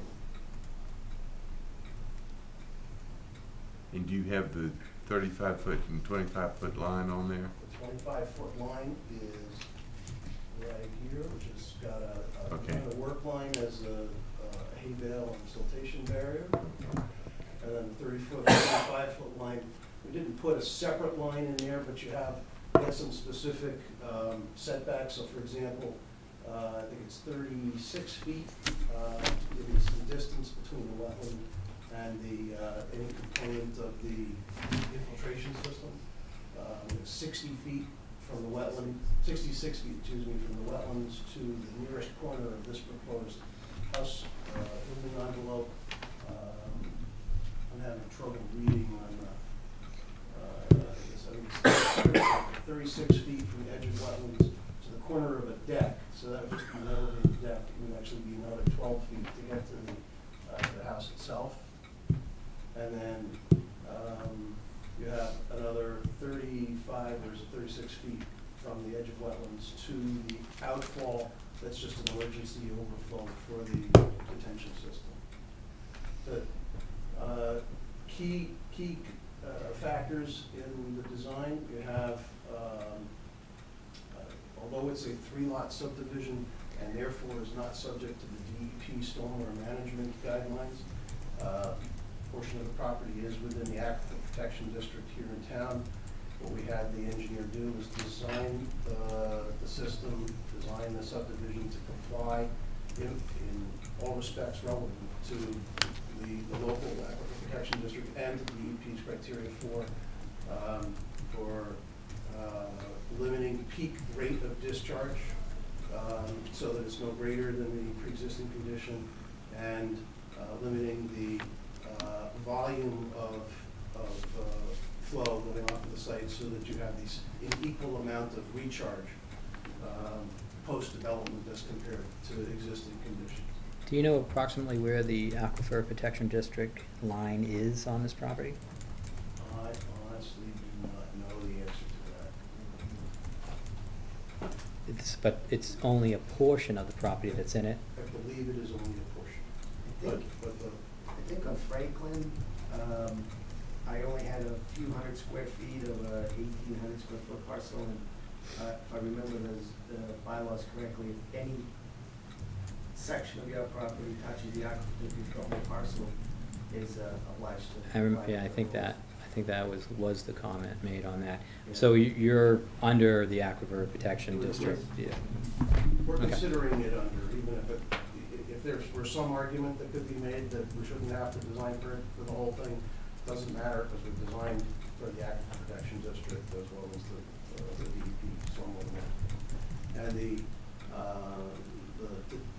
design, at least the preliminary design of the stormwater management system has already been reviewed by town engineer George Zamboros. He actually made the recommendation that the structure that would be below grade be used for the design. That was his preference. That's what Dan O'Connell, the engineer from Christensen and Sergi, designed for the system. That was not your original preference? Yeah, we didn't have a preference. I We met with Judge first, and basically said what he wants to do. Exactly. My understanding is Dan said I could go either way. Which direction do you want me to go? That's where he And so will Lot 1 maintain that system, or will the town maintain that system?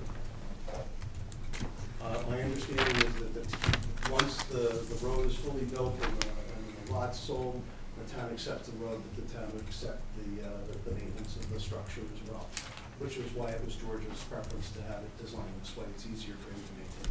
Right. So, all right, so I just want to get back to the Aquifer Protection District. Do you guys understand that as being the same or different from the Zone 2 Wellhead Protection District on the Mass GIS? Is that one and the same to you and to the town, or is that different? I don't know the answer. Zone 2 is different than the Aquifer Protection District. Is that how the town sees it? Zone 2 is a 200 or 400 foot radius around the well, I've forgotten which, but it's a set distance unless you do a model to show it's different.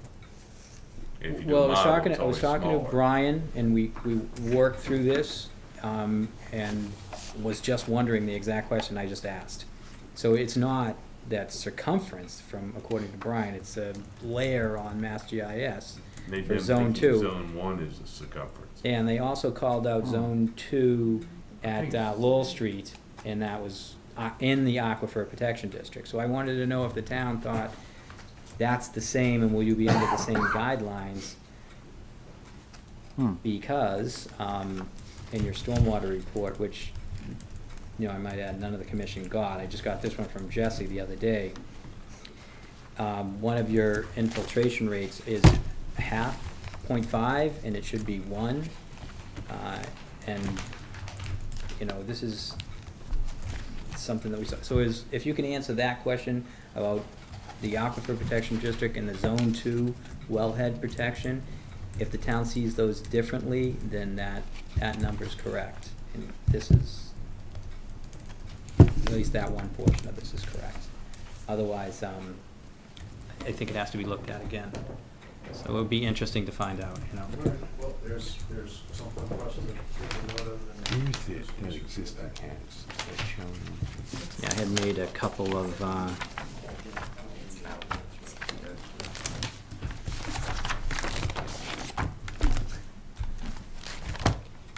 yeah, that's the water quality volume calculation. It's 0.5 inches times 1.5 inches per foot, blah, blah, blah, but it would be 1 inch, not half an inch.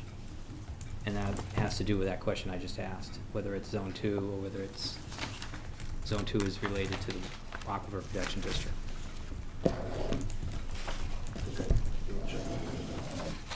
If I'm not able to convey the question sufficiently clearly to Dan O'Connell, I'm calling you directly. Yeah, well, or we'll get Brian to We'll take get the it. call.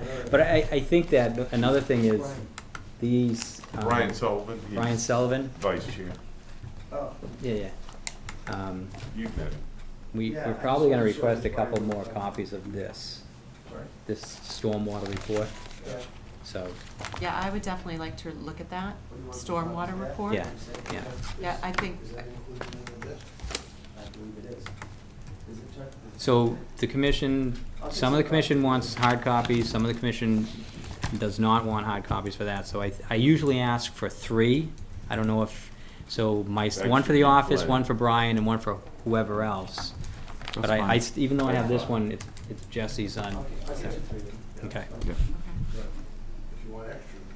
Well, 3 I think is good. See the tree. Yep. Yeah. Okay. No, are there other questions that you want to pose before we move on? Because it's a buffer zone project, and the wetlands have already been delineated, there's not a heck of a lot to put into the presentation. So it's really a matter of what questions you folks have.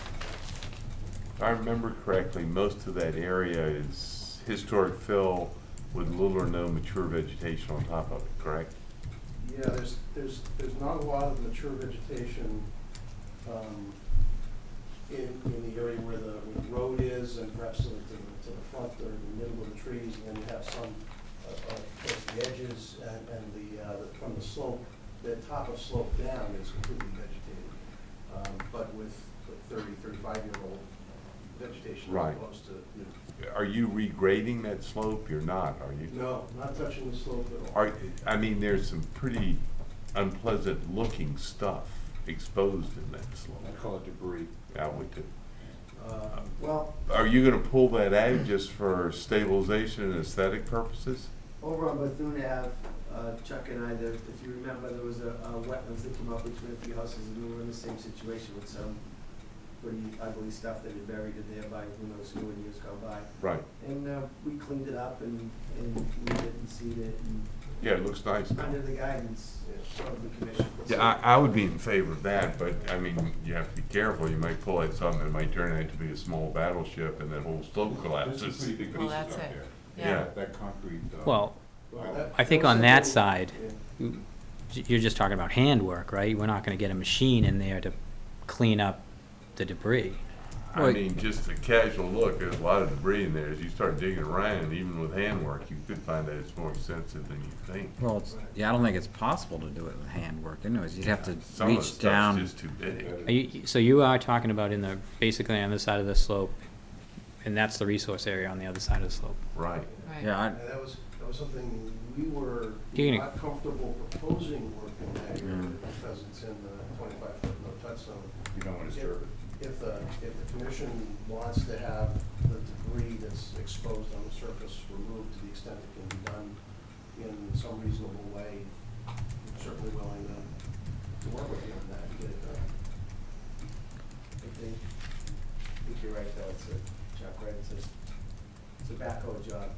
Some of those backhoes. I didn't see anything that, Oh, I didn't see anything, when I was there, I walked there We by saw some myself. things. Well, I saw some big stuff. Yeah. some- Everybody in this room couldn't pick up, that would be my Right. guess. big, Yeah. big chunks of concrete. Well, we could just simply take a site, we did a site visit on the last project that Al did, and we identified trees. Maybe we can identify things that could be moved, or removed. Is it your, if we can come to a consensus, is it your preference to get some of that debris out of there? I don't have a preference. It's, you know, it's gonna overgrow, in the fall, in the growing season, but, it'd probably be better for everybody to get out of it. I'm fine with that. Just, you know, it's just something you have to do in the field as gentle as you can. Yeah, I think, On the right day. And yeah, the right that's a conditions field with the right decision, I agree. equipment, and I mean, maybe, pick through what you can and then put some loom in there and pat it down, and try to get out of it. Yeah, It I hasn't think that overgrown makes the in 40 most years. sense. Seems in 40 years, it hasn't really grown up much around it. It's not, it's pretty well grown, don't you think? There's some big trees in there, but there's still some junk sticking out. there's also some knotweed in there, Yeah. which you might want to consider trying to eradicate. I mean, I would say, I mean, just, you know, from a view from house on lot 3 or even lot 2, if there were chunks of concrete sticking up above or visible from where that house is going to be, you might, Yeah, that'd be your I first don't- target, I would say. I don't have an issue getting in there and cleaning it up. Probably best for everybody. I mean, but getting down at the bottom of the slope, it would be tricky, and Yeah. probably you don't want to touch anything down at the It's not bottom. a lot visible from where the house is, when you look there, because No. most of that debris is when it It's drops far down. away. Yeah, maybe. When you're standing on the wetland line, you can see it. Yeah, when you're down there. Yeah, when you look up slope. As a suggestion of a way to deal with it, what I've seen before is to actually go on a site visit, whether it's with the commissioner, just someone like Chuck, and actually use a can spray paint to Mhm. actually mark the things that you Yeah. think ought to get removed, Yeah. so that then you have the We did contractors that, have the- that development by REI, forgotten the name of it, but we did that, we went Oh, and painted yeah. some. It's just, it can be devilishly difficult to describe it in a narrative. Well- This piece, but not this piece. Well, I think one of the challenges is going to be a lot of this material is the slope. Yeah, Yeah, you start pulling It everything is the out. slope, and it's in one area at least, it looked like it was the slope from top to bottom. So, you know, not exactly sure Where you stop. where you begin and where you, well, I know where you Right. begin, but where Yeah. do you stop? It might be a solid waste issue. I mean, it looks like a solid waste issue, you know, it's concrete, fence posts and Car seats. car seats and, rear view mirrors and, What we found when the test pits were done, though, and there are a number of them around the property, is that it was really, fill material was mostly loam, and then it had chunks of stuff that was found within it. And I wonder whether there was just some extra stuff that got tossed over the slope, and we may find when we actually go in there that it's just a sort of a layer of the slope, and you can clean that stuff out, and the rest of it underneath may be mostly loam and easily stabilized. that would definitely be a best case that would scenario. be good. That's, Be, you know, what everyone would hope But for, it's kind of, you know. I think you have to, if you wanna try and get rid of some of the material, you do it you know, but carefully and kind of, you know, sample at it and see what you end up with, and don't go too far. But in test pit 6, that's in the middle of that infiltrator there, you know, the top 90 inches Oh, right in the middle was of it, yeah. fill, including boulders, metal, construction debris. So, you know, that's a distance from the edge of wetlands. It is, You know, the only way to find out what's on that slope is to start taking some of it off. yeah. So, But you're thinking that most of that debris is just to stabilize it and then the rest is just fill? Or, I'm sorry? do you think that most of that bad debris is just to stabilize the slope and then it's just soil fill in front of it? You know, My sense from hearing descriptions of it was that after the fill had gone in, that there was extra stuff that may have been tossed over the side, but we're all really speculating until Yeah. somebody goes in and actually gets some of the stuff out. When you did those test pits, was engineering part of that? I don't remember seeing any notes from engineering or pictures. Did you submit pictures? From the town engineer, that was actually material. That's at the that was- test pit? Yeah, that was included in the ORAD process. Oh, we did that in the ORAD? Yeah, we had detailed cross-sections. There were no test pits Yeah, I provided didn't see for this. the ANRAD. No, I remember that explicitly. And I don't That believe test pits were gonna be provided as part of a Okay, well. future, that when drainage and infiltration would be, that would be provided at this point. My mistake, I'm sorry. Yeah, we Okay. have the estimate information, and Yeah. we can make extra copies. Can you make those in color? I don't know if anyone wants Yeah. to see that tonight. I remember George being here and that he said that there was no one from the town that witnessed these test pits. Yeah, my That was recollection another was site, I think. Was that Chris another one? Cole. Yeah, I think like, that was a different yeah. site. Okay. I think he was there, but there was, so where I can't remember what he said. I think he said he didn't take pictures or he didn't take notes. I can't remember which one. But he did, yeah, he said he had notes downstairs, that's right. Yeah, he said he had notes downstairs, I remember him saying that, and I think that was this site. Okay. We actually have the photos of them. Maybe loose, I'll check it. Since we're talking about the test pit that is right in the middle of the infiltration system, one detail about that is that the design is to excavate all 90 inches of the fill material that's sitting above the natural material, excavate it, remove it, excavate 5 feet around it, and then put the infiltration system in. With all of the infiltration calculations, based on infiltration down into the natural material, so it's not counting any infiltration outside. So is that gonna be, that infiltration is gonna be below the first 90 inches, or you're just cleaning that 90 inches up and it's, No, we're completely removing all of the 90 inches of fill material and removing it from the site. and you still have your 2 foot of separation to Yeah. groundwater? Yes. So it's gonna be 90 feet of fill 90 over? inches. 90 inches. 90 inches. 7.5 feet. Yeah, excuse me, 90 inches of fill over the infiltration system? No. In order to put the infiltration system in, we have to remove 90 the inches. existing 90 inches of fill material that are on that area Okay. above the natural material. So And- then you put in your infiltration system, then you put on a couple feet of fill, right? Yeah, That's right. yeah, okay, that's what So, I asked. how much new fill are you putting in underneath the infiltration system? It's probably on the drawing detail There's somewhere. gotta be a detail. It is on the drawing details, I don't know. A couple hundred yards. So we don't have drawing details of the infiltration system. We don't have many details at all. What you have is. Oh, is there? Sorry. There is in lot, Yeah. since we've opened lot 1, even though we're talking about the rest of the Is it on lot lots, 3? It's on one of the 11 by 17 detail sheets. Page 7 and 9. The cross section? I don't know. Technical specifications, Is that on each one of them, or is it on lot? Which lot is that? that's for the That's land view. subdivision. I think it's on all of them. That's the storm tech. Infiltration protection. All right, so it's a storm tech infiltration detention area. Of 34 inches. Yeah, it's, One thing. on mine, it's on the one, yeah, it's the one that's not labeled. Lot 1. Yeah. Yeah, that's what we looked at. So it's on at least 2 feet of crushed stone under this thing, if I read that correctly. See where it says that, installed in a bed.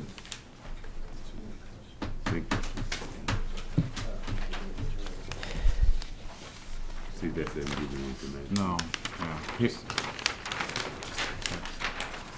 Yeah, just schematic.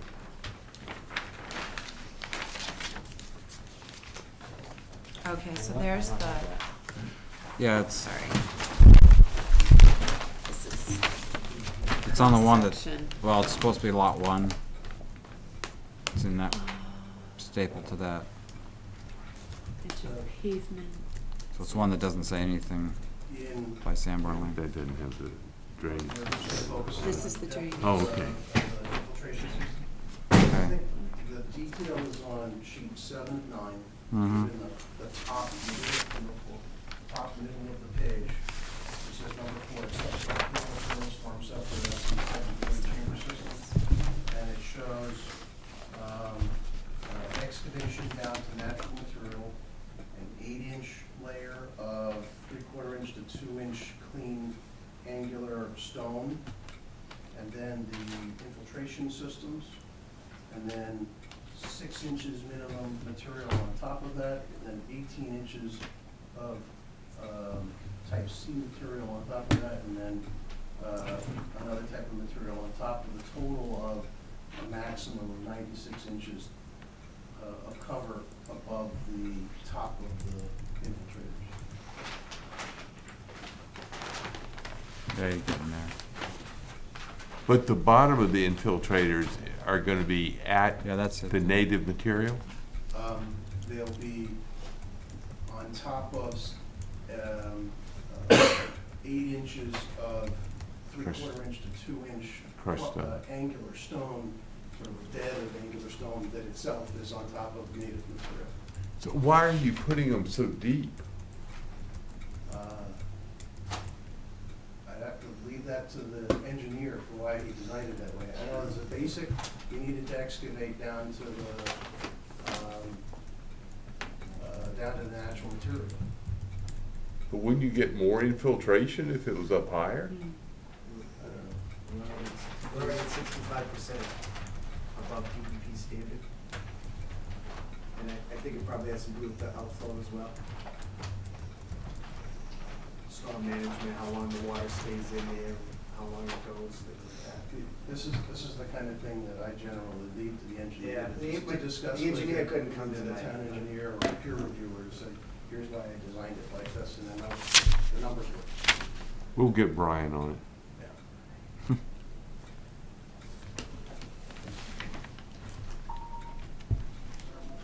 Am I so deep? Yeah, look at that. So I didn't, somehow I don't have this, what you guys are, what even the commission is- has. I must have handed all that out to you guys. Yeah. I thought there was a one-sheet plan, Yeah, look at it, look at that. so. Right, yeah, it was just attached to one of the three. The first one. 7 and 9. That's the same thing. Is that what it is? Yeah. Yeah, I mean, yeah, you got it electronically. You're looking at it exactly the same thing. Hey, Chuck, and So also, the detail that I was just. Yeah, I referring didn't get the, to- small the version. detail that I was just referring to was this area right here. yeah, I was, Yeah, I've got, this is in my, this, I've got this.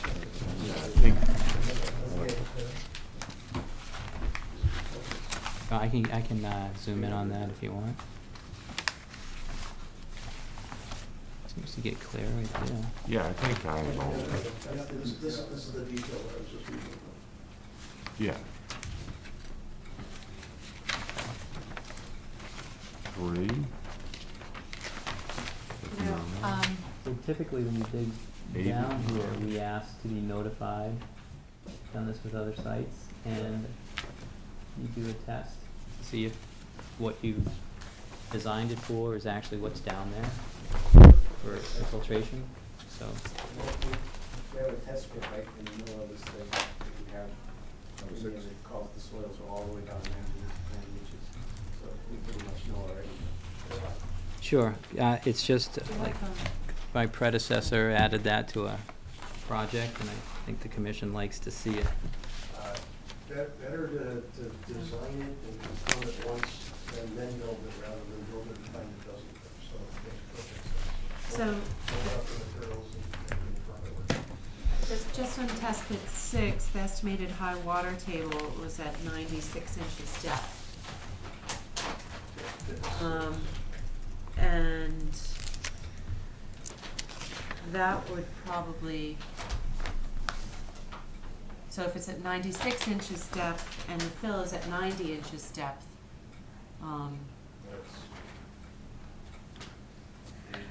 Where's the plan that has the location of the test pits? It's on sheet 4 of 9, I believe. But they're adding big plan. 2 feet of stone over that.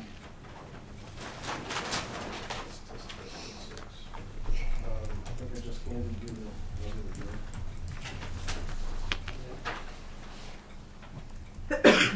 Bless you.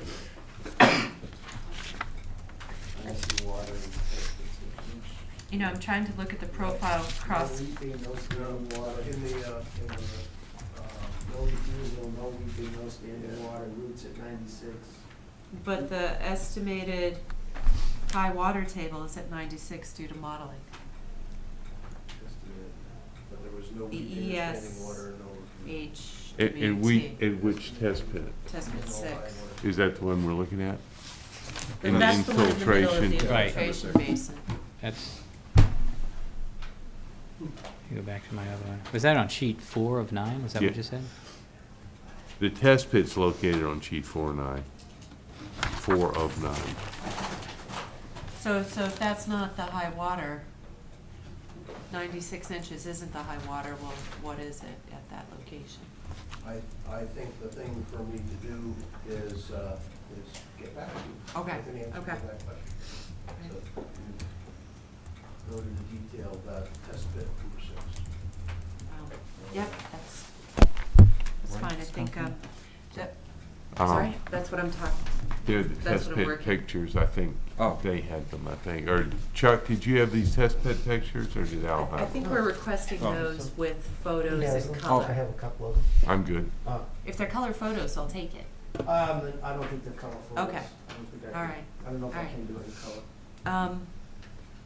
One of the questions I have is the modeling for runoff for the stormwater report. Was that, were the annual, were the storm events based on the Cornell rainfall data? I don't know That's, the answer to that. okay. Specifically, I'm assuming the answer is no, because, as I understand it, the system was designed to comply with the stormwater management guidelines, and the stormwater management guidelines don't call for Cornell. Do they call for like professional judgment to determine the which rainfall data to select as representative for the area? No, they call for a very specific set of criteria. Yeah, we can ask them to rerun it with other data, but they have to run it under those conditions for the state wetlands permit. They have no option but to run it under that. And it's We- specified in the. Yes, it is. We can That's too ask for bad. more if we That's want, too bad but they because- have to run it for those. It's too bad, because the Cornell data actually incorporates some of the most recent rainfall information. In other words, data since, 1958, which has included some more representative, intense rainfalls, which is what the region's experiencing now. So, Right. be good to get that data just for current conditions. This is a debate that happens in front of conservation commissions all over the northeast Massachusetts. Sure. Whether designs ought to use the Cornell or use the regulatory standards that are built into the regulations. There's been DEP adjudicatory hearings about this, to use the regulatory standards. Mm. So, Yeah. I'll give consideration to your request that we Okay. evaluate using the Cornell standards, but, I mean, if it means just running a test and plugging in a different rainfall, you know, if the tests are saved and I'll discuss it with Al, changing. the engineer. changing the storm. Can I just ask something else? Go ahead. If the engineer could he, I noticed that the drawdown calculations, and again, the commission hasn't seen any of this, so I have the luxury of pointing out a few things. I noticed that the drawdown calculations were done with using the static method. And if it was possible, and I think it is possible, I was wondering if you could use mounding analysis for that and see if we come out with as good a numbers as you have with using the static method. I'll ask the engineer that too. Any other comments before I keep going here? No, nothing about drainage. Okay. on your large sheet, and that's sheet 4 of 9, that shows all the lots, it looks like there is going to be digging into the ground within 35 feet of the wetland buffer. It would Um, fly. Well, maybe I'll bring this up in the next 2 Yeah, hearings. it should be. Okay, so we'll keep this too. Well, I opened up, you submitted 3 proposals, 3, Oh my God. Yeah. you know what I'm saying? I only opened this one just now. I mean, we will carry over, unless, is it protocol to open up the other 2 at the same time? Oh, you Can't have to open them all up, for sure, but we might be duplicating questions on some of them. Obviously, don't get too worried about, sync some of them. Do I need to I- reread the script to? Well, I Open them all? would recommend that we have the hearing on site 1, and then if we don't finish, which I don't think we will, we'll vote to continue that hearing, and then we move on to site 2 and do the same thing, and move on to site 3. If we try and talk about all 3 sites at the same time, I will be so confused, I won't know what I'm doing. Okay. But we All may, right, then let me try and, Come on, let me Jake, try I and never keep seen this you to, confused. let me keep this to lot 1 then, and the road. Any other, so building of this road, there's probably going to be a couple mature trees that are gonna be taken out. And, For building of the road, there are no trees being taken out within the 100-foot buffer zone, right, because the entire road is outside the 100-foot buffer zone. right. We talked about Mason, so no other questions on lot 1? Oh, I have a couple questions. Go ahead. It had to do with lot 1. It's a relatively flat site, and that infiltration chamber, and I'm not sure, that's why I'm asking you, why that can't be located underneath the cul-de-sac, allowing to create more We looked at space. that, it doesn't work. Too high. I What was the think. reason? It was too high? It's too high. Too high, the water can't flow uphill. No, okay. No, Oh, but I it see. goes to We that were looking storm at- We were center. looking to try and split it, we From were there. trying to It's get down as 7 much feet infiltration deep. as we could in the circle of the cul-de-sac. Mhm. So we'd have a smaller system off to the side, but it didn't work. Is there any room for movement, or it has to be there? Because one of the other things that I noticed when I'm looking at this, and it's not exactly about lot 1, but it's really about lot 2 and 3, but it's about the infiltration. It runs off into the riprap down at the very end, the outfall, and it seems to me that from the road to the riprap is a 16-foot drop, and I was wondering about some sort of what the velocity of that water coming out of there is, and it has this curious angle on it. Here to What's here. this elevation? 100. on Yeah, the- it's like 100 to 80 something, 80. And Six. this is And this is the, 6. So I was just It's wondering about 98, velocity, 84. and do you see how the riprap has this curious jog to it? If, That's 86. I mean, it seems to me, it's likely that it's, on a heavy rain, it's gonna just blast straight past where you have the riprap. It's not even lined up with the level spreader. But the bottom of that infiltration basin, remember, is 6 feet, 7 feet below the surface of the road. yeah. Mhm. Okay, yeah, and I know it all goes into the infiltration first, and then out at some, I don't know what it was, 88 inches or something like that. So it's, I Does all the overflow that goes to the riprap area, does that all come out of infiltration chambers? That's only if the infiltration chamber is not able to infiltrate the entire storm that overflows, and then you have the emergency overflow that goes to the river. But I believe 100% of everything up to, I think it's the 10-year storm is infiltrated, so there's basically no flow going in.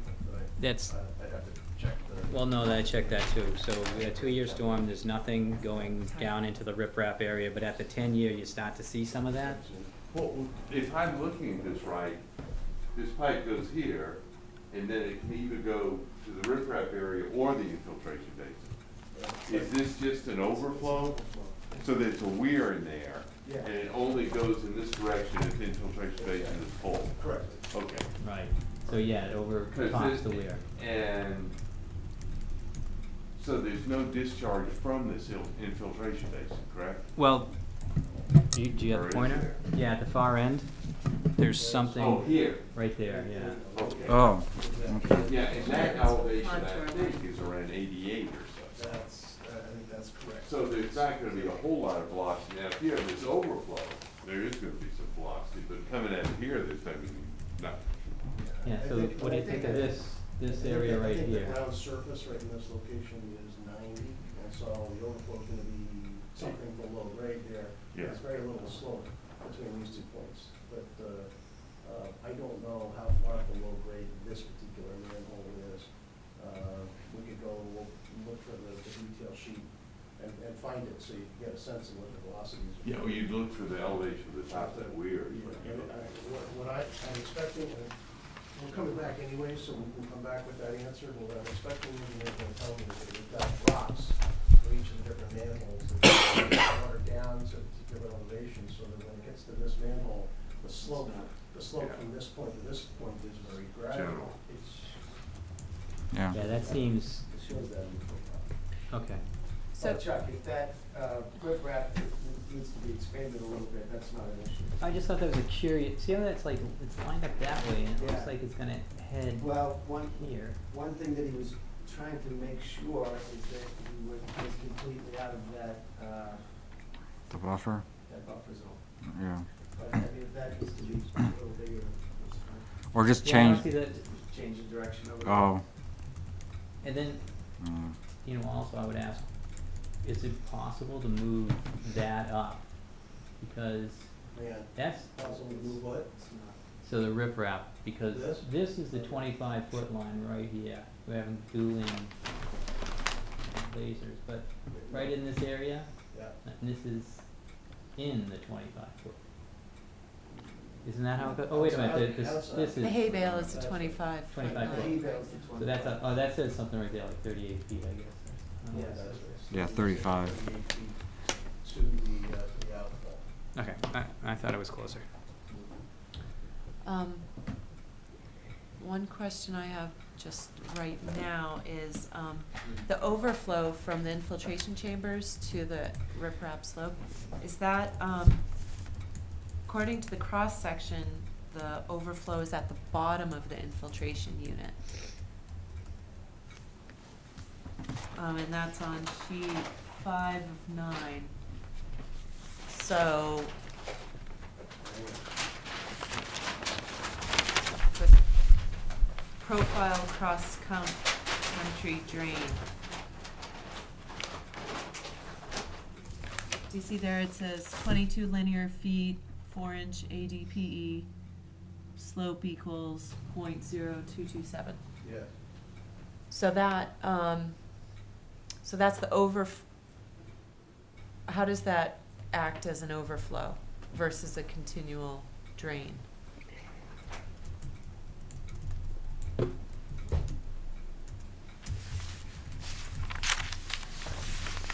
Know what I'm saying? Well, I follow exactly what the question is. I'm looking for section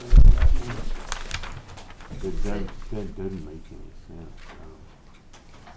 I mean, an overflow, I assume, would be up high, You have the risers, Well, unless it's just a tiny pipe and it won't. So, You know, so it's unless the usually fall- these infiltration chambers are filled from the center and they work their way out. This might be filled from the far end, And and we're work gonna its have to way check, down. but it works its way down to the bottom one. So, So if it gets to that bottom one, if it gets to then that it's bottom one, Oh, kind of like it overflows. fills one Right. pool and then fills the next Yeah, pool so and then fills the next. You can and then- infiltrate it anywhere, but mostly it's infiltrated from the center. So they wrap that one, that's the one that gets jetted out. The rest are fairly clean and it works its way down from right to left. Okay, I'm just wondering about that. and that's just a 4-inch. But that, certainly we need to check on that, because Right. I'm sure that's the case.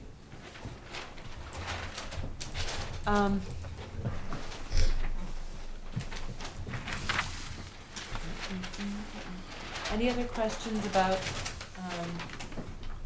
lot one or the street at this point? Oh, yeah, no, that's not lot one. Okay, otherwise I was But- gonna entertain you more. Continue. You did write that down, Oh. was velocity coming out of, onto the riprap. I was It looks like you're certainly doing wondering about that. vertical granite curbing.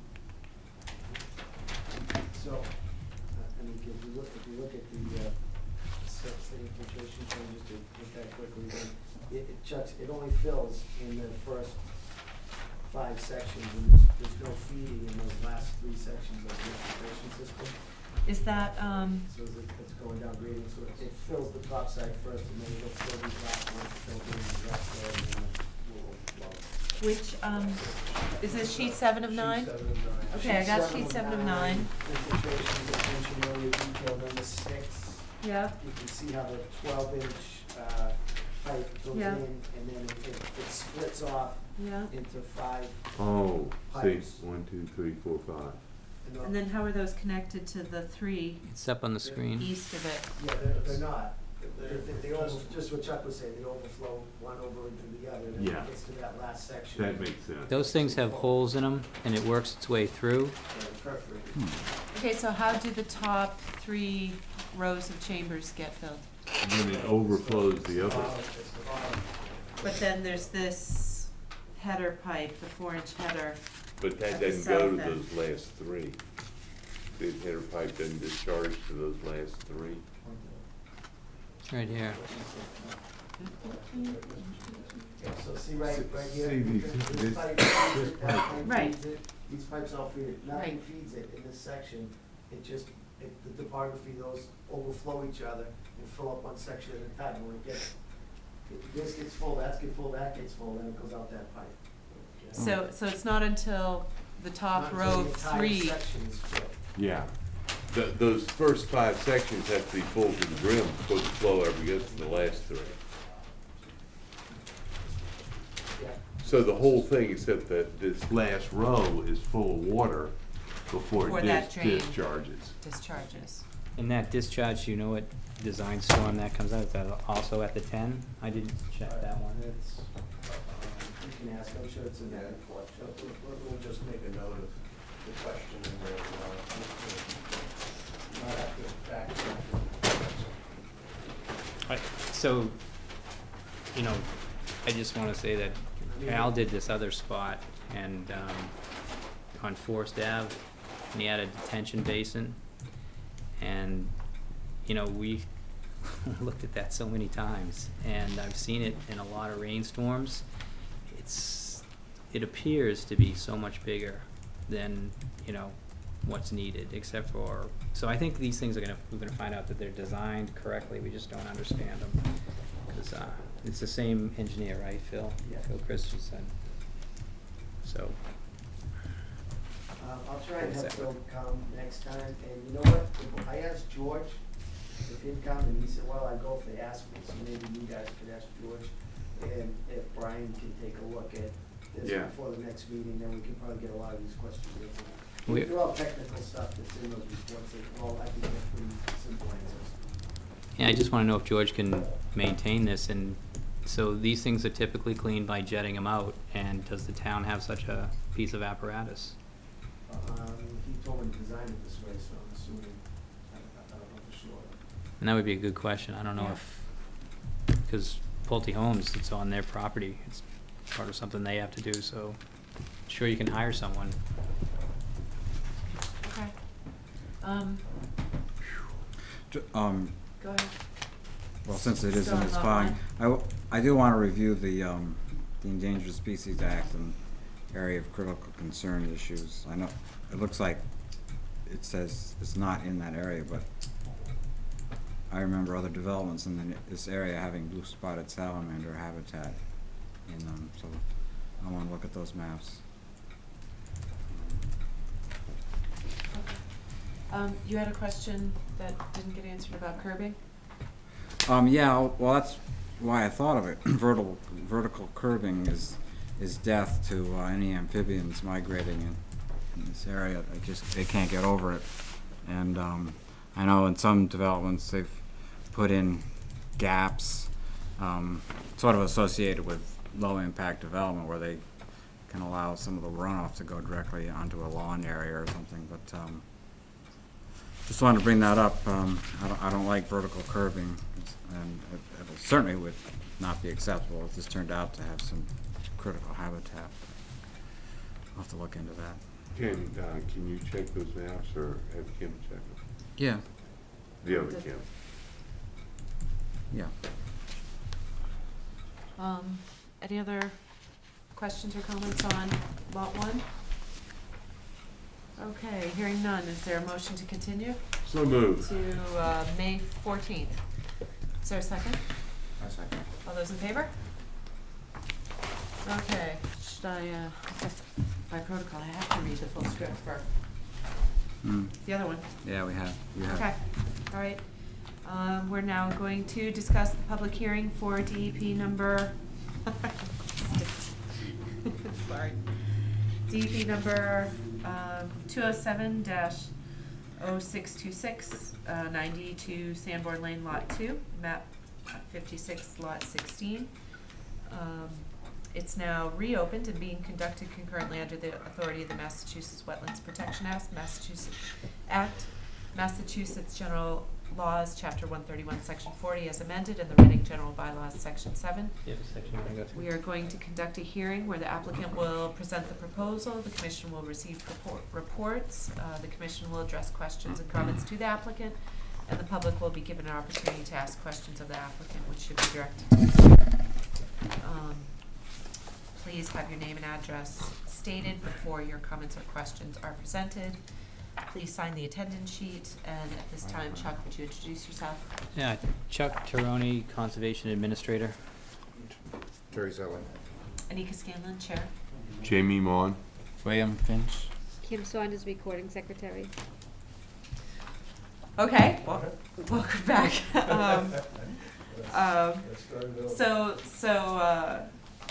Lot 2. Lot 2. That riprap area looks to be within the 35-foot zone.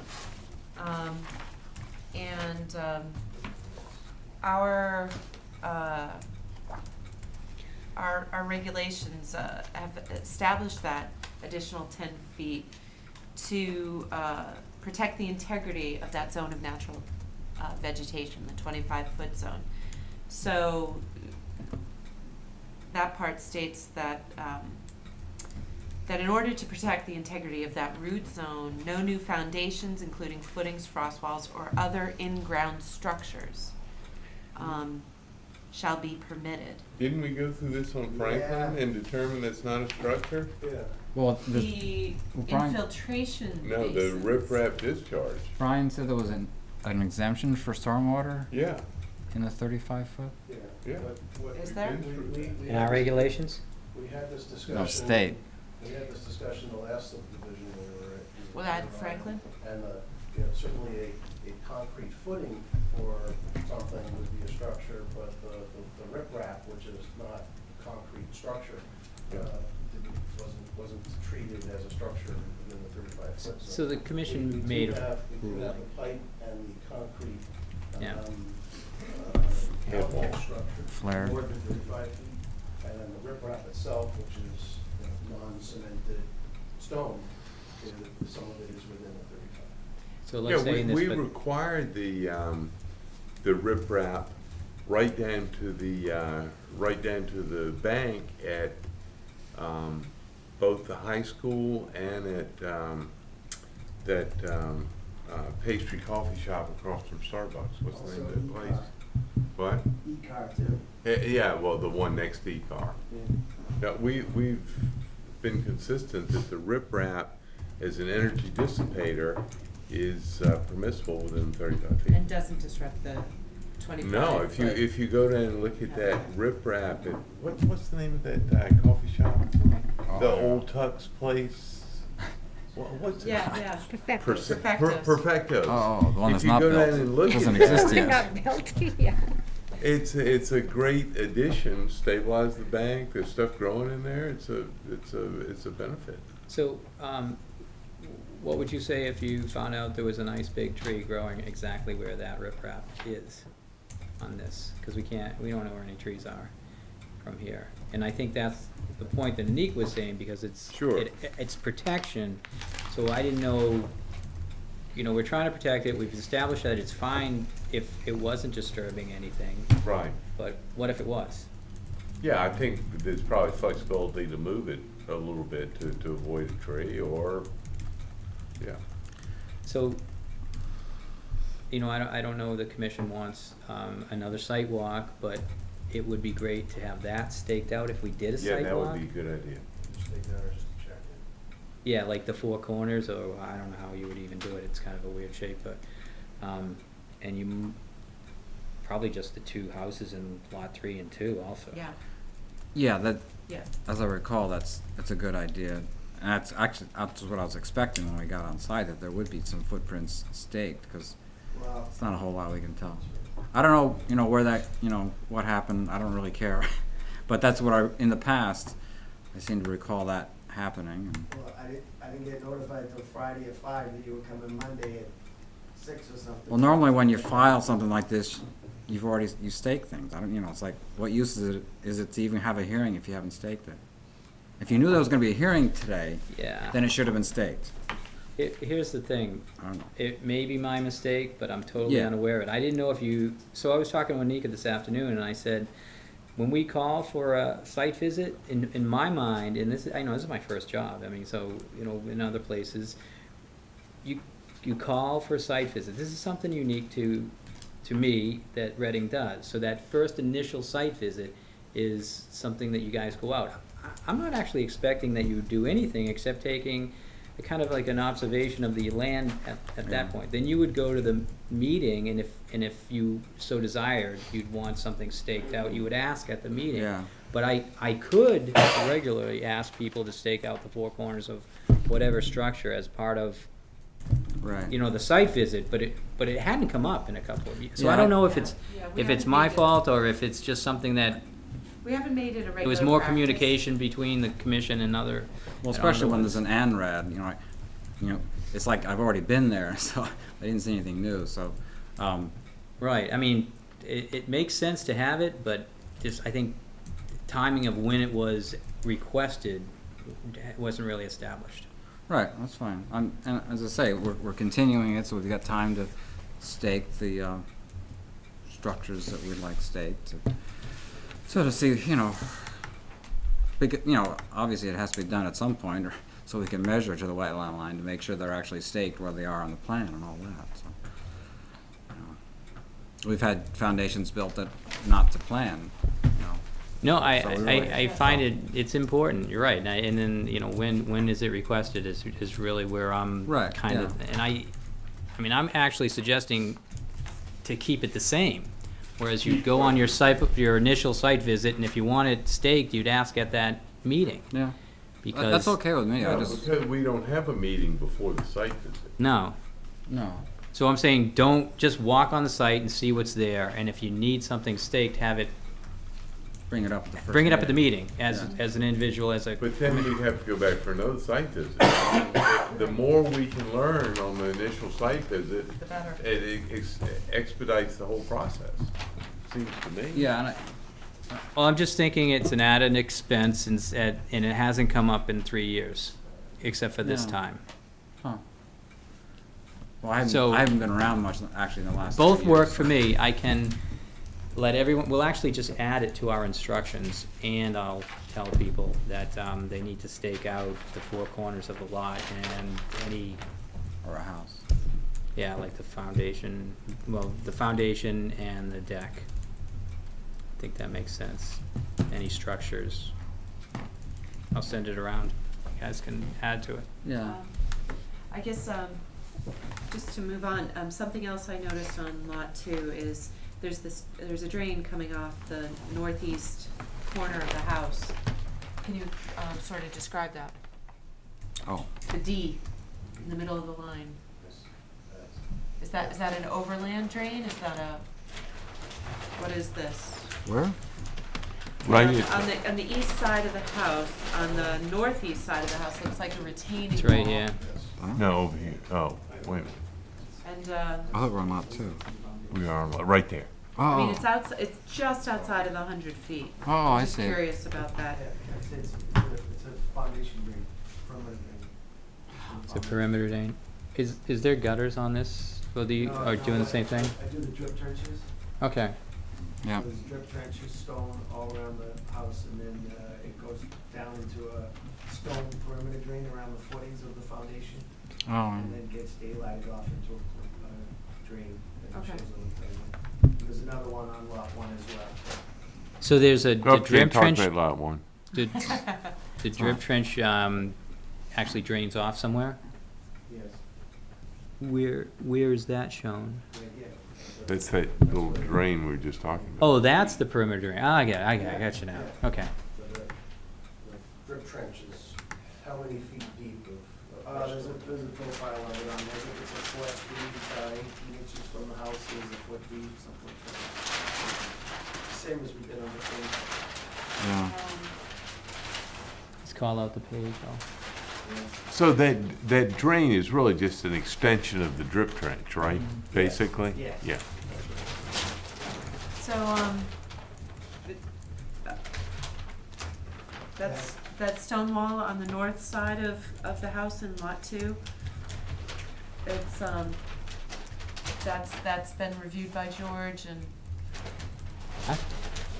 yeah, they're retaining Might not be that high.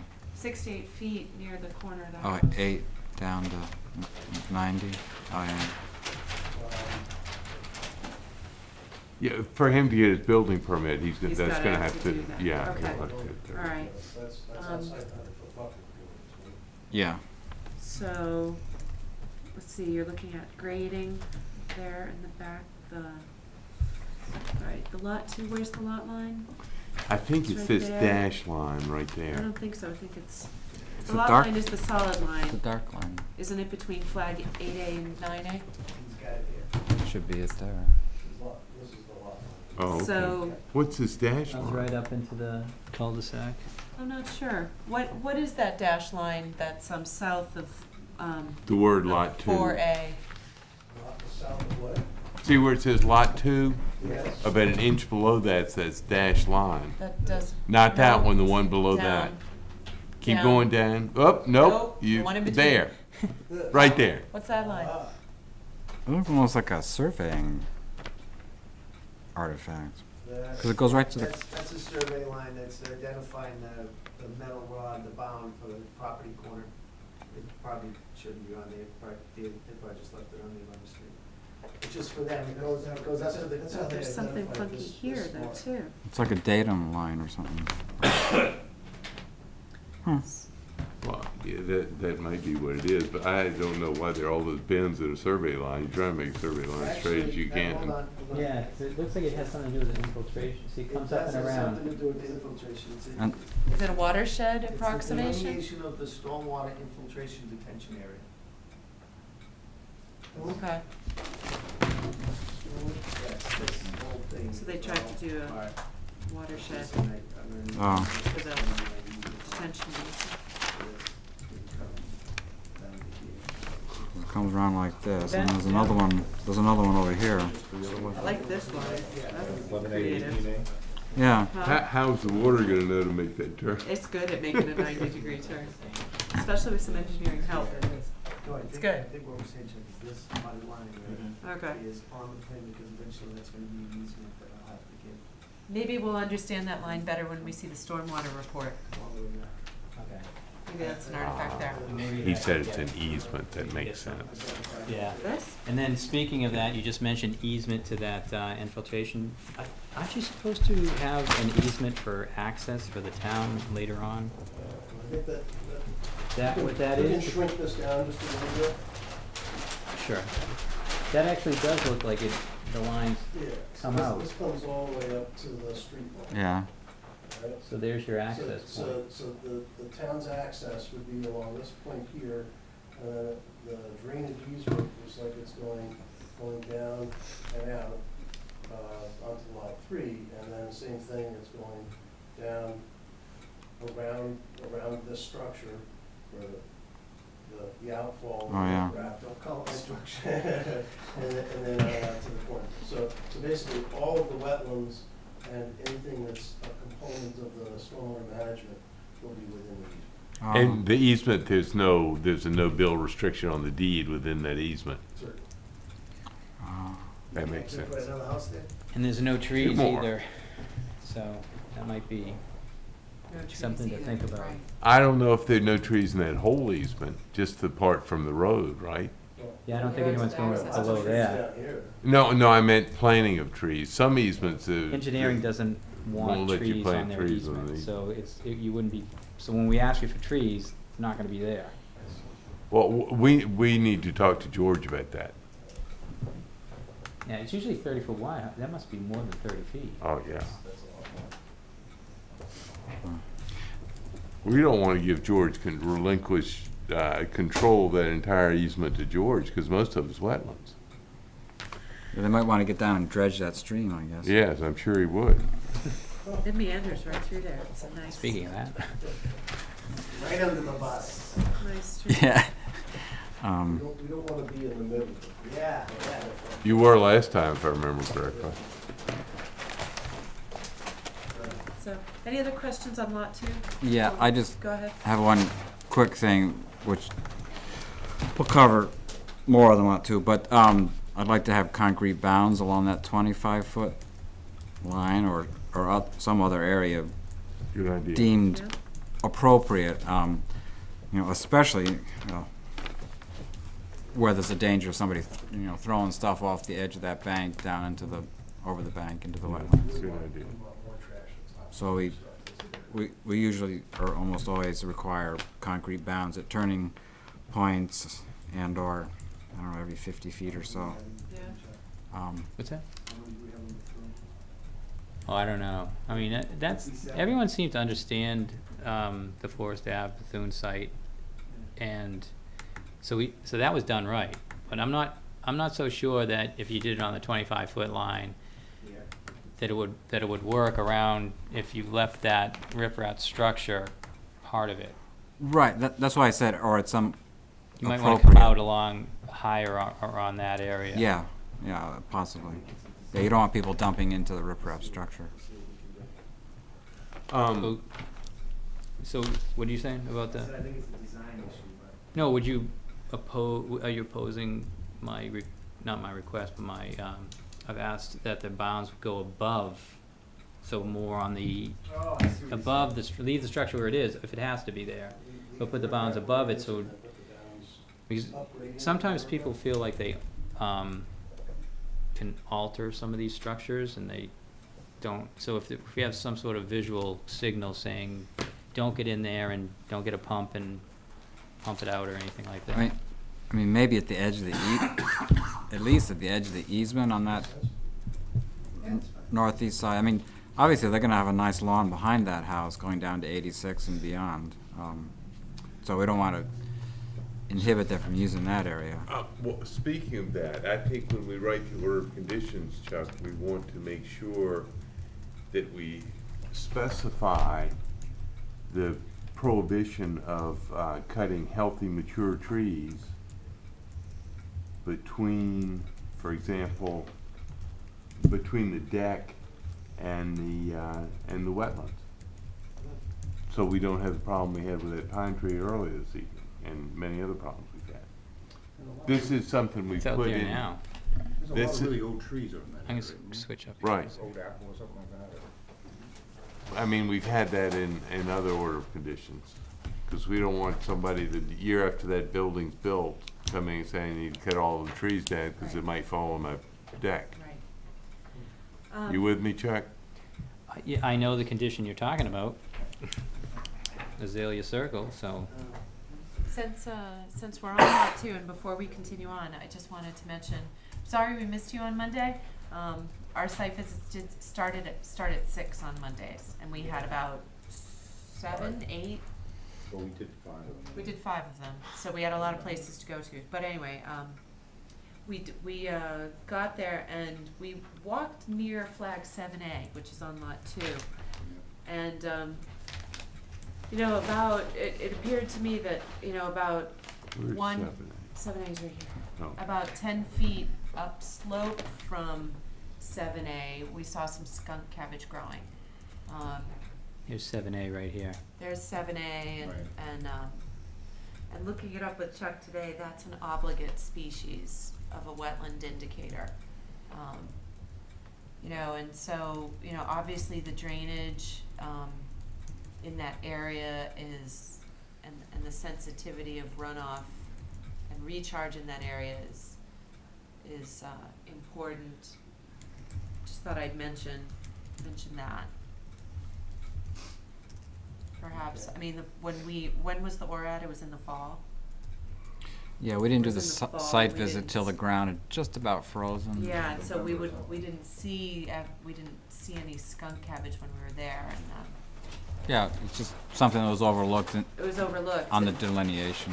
when we went back on Monday, you know, we see an obligate species that can't be there without wetlands being present, outside or in the upland area of what's mapped as wetlands, so. Just wanna throw that out there. I'm not sure what it is you're throwing out. I'm not following. You know, I think I think you just want me to be that careful line in there. that area is probably not true. It's what we've got, Mhm. and we've already issued an ORAD on that, Right. an INRAD, excuse me, or ORAD. So, you know, if any of this design can be pushed any further upslope, you know, that would definitely be better than pushing it further I downslope. was thinking if the wetline got moved 10 feet, that would put it right where the road, 100 foot would be right where the road is now. You've got about a 10 to 15 foot Yeah. basis, so if you move the wetland in that area closer, Well, it's a 1 inch to 30, so it'd be a third of an inch. So you said the riprap couldn't move. And it was I looked said- at, but I think it's can- a design issue. I'm not sure. Yeah, If it can be moved up, I'll move it up.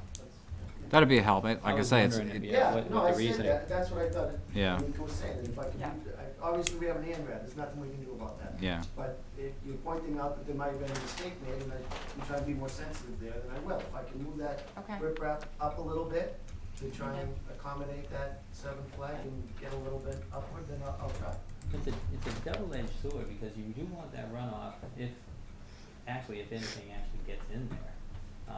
Actually want the riprap closer to the. Exactly. Yeah. I'd say, it's, That's you know, the it- purpose I know. of the riprap is supposed would be to more, you know, discharge you wanna more as make sure you're possible. not You don't getting want it erosion. flowing overland because it'll erode the soil. Right. So I don't know Now, about that. now you're acting like planning. You gotta tell me what to do. We'll ask the question. We'll and ask the find out if it question. can be We'll leave it up moved, to but I'm you not and so your sure we professional want it moved. expertise to come up with the creative know, Well, I solution. mean, Matt and Chuck are right, but it's probably more better and. If the other commissioners wanna move that riprap area more uphill, I would request they build more riprap area to get from that riprap area to the wetlands, cause I don't want overland flow eroding the. Out of the end of Yeah, it. yeah. Oh. So I'm good where it He is. wants me to go down to the hay bale line, Well, all the way across that point. I'm gonna, that's We'll the look end at of my comments on We'll lot look 2 at it. at this point. Well, if you just, how about if you just change the bend to the other direction, so that Kind of bends with the hay bale. so the riprap when it first it's in line with the pipe Yeah, I see what you mean. when it first comes out and then bends to the right. That would get it a hair further away from the flag 7A and but not change where it ends. Yeah, it looks like it's a velocity structure, but also you can see that it has like a ponding effect also. It does, it has a low spot. Oh, okay. Yeah. So was this designed, or, I don't know, it doesn't look like this. Of course it was. No, it's just a guide given. He doesn't do anything with that. No, I just think it's curious how it's not, like, you know, it's like, seems like you're gonna get a lot of crossed out that. Why were they meant to bend it the other way? I don't know. Yeah, well, we're gonna figure that out. If that's the case, then I get it, you know? It's just gonna dribble out of there. But I've seen them before where the whole thing gets filled up, and then it actually overflows in a spot you don't even suspect. So, Well, it's a 4-foot drop. Can you remind me, is there schematic for that riprap outfall area? A detail, you mean? Detail? Yeah. Just tell me a sheet number from lot one. 'cause I think we'd probably wanna make sure that that discharges down towards the wetland instead of being jetted out over the other end. So it seems like more riprap is needed and kind of designed so it heads in that Yeah, at direction. first glance, it almost looks like it's going uphill. It does. Well, it's going across. I mean, if you guys think of Bond Street, or what's that bird sanctuary over there off Summer Ave? Oh, God. Remember where those discharges are, and it comes out, there's no riprap, and it just has eroded those steps and everything else? That's what we Yeah, you go want. up steps and it's ripping up again. You have somewhat more of a detail on sheet 5 and 9 than the wrap out. Sheet 5 and 9.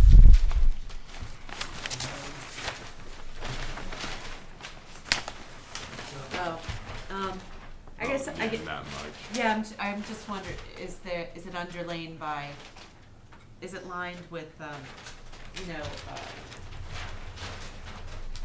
I'm sorry, my words are. Granular material. No, is it lined with, some of that fabric? Oh. Yeah. No more. Why would you want lime in the fabric? You'd You know, want to prevent weeds from growing up through, or trees from growing up through. the weeds grow I through. mean, that. certainly the stones have to be the correct size, but I don't know about, The velocity. Yeah. well, I also, wouldn't no one's mind gotten it, down 'cause there you to wanna clean get it, I can tell you infiltration, that you wanna much. get plants going in there if you can. That even yeah. dissipates the energy more, removes the Yeah. nutrients, creates habitat, evaporation. It looks like it's a 4-foot, somewhere around a 4-foot drop Yeah. from here A to little bit here. of I mean, it's a 4-foot grid vertically. Well, it doesn't say that it's not to scale. So it's going to be like 4 to 6 inch. Bottom elevation 81.5. Yeah.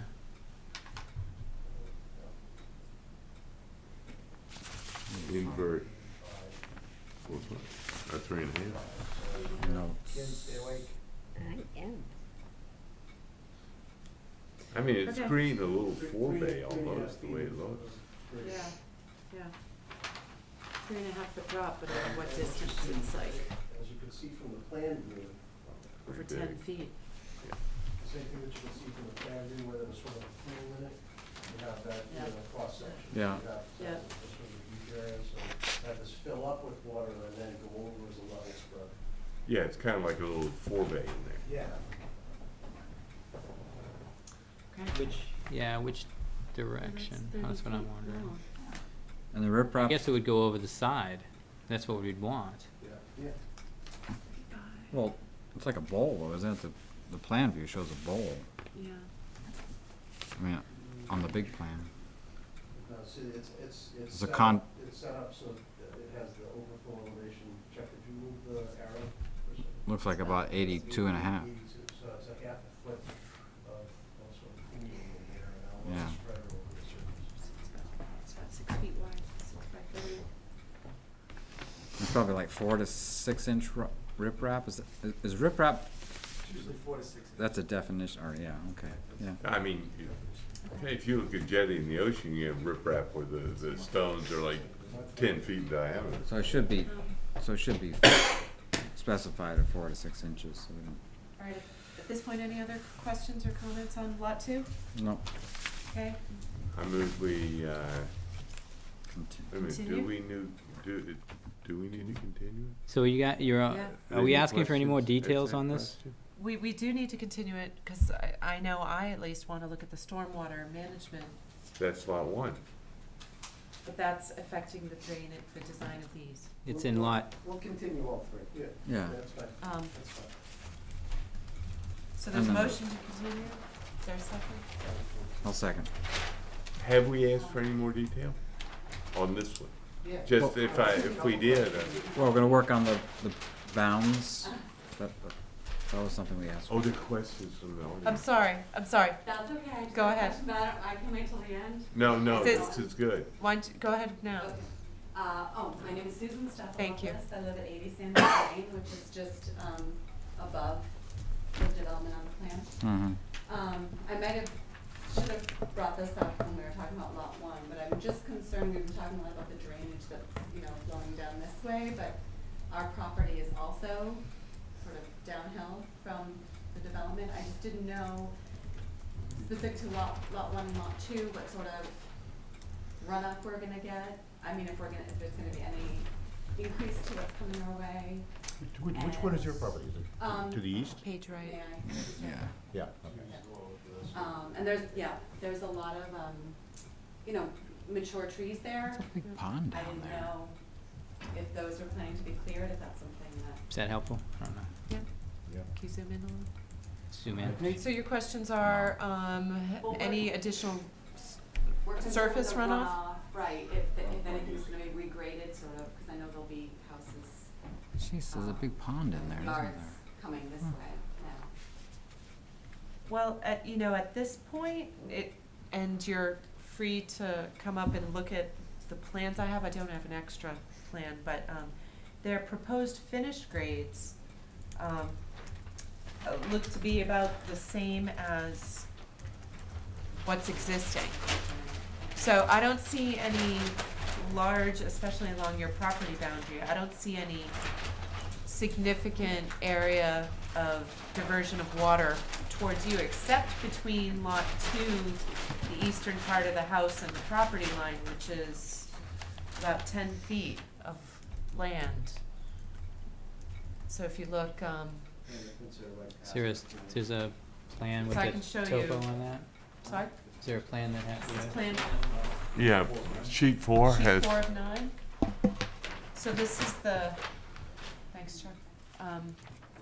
Sheet 4 of 9, if you go between the house and the eastern Well, we property got 3 boundary. of those, so we can give those away. Lot 2, What is that part? yep. I don't know. I'm gonna ask you. So I don't know if you can Is see. it on her property? Yeah. I didn't even see it on our site visit. Go ahead. Might be whirlpool. That's showing out the, so here's the Yeah. property, here's your property line in this location here. right? And what you see with the contour lines, that there's no change in contours proposed all along this section of the property. And the only point is we start getting changes in grade are back here, and that's redirecting the water in this direction. So it's all well past the back of your border.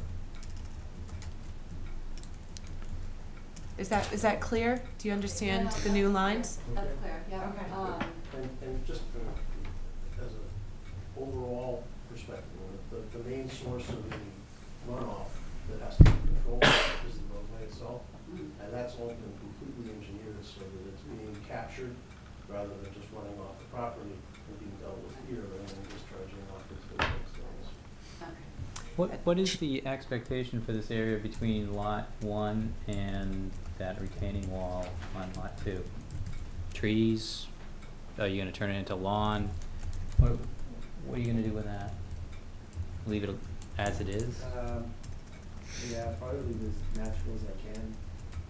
We're concerned with that too. I mean, obviously, privacy reasons. Yeah. Right now, Probably leave as it's natural really as I nice. You can. can't see. Well, there is a retaining wall on lot 1, and then the drain, Existing. and the drain coming off the house on that southeast corner looks like it goes in that direction, but, Yeah, again, that's the foundation drain, yeah. Are you looking at this? yeah. And the other, That's sorry. it. Then you got the contours to go this way. Not have water flowing across gradient, it's gonna go down. Do you have any questions about that?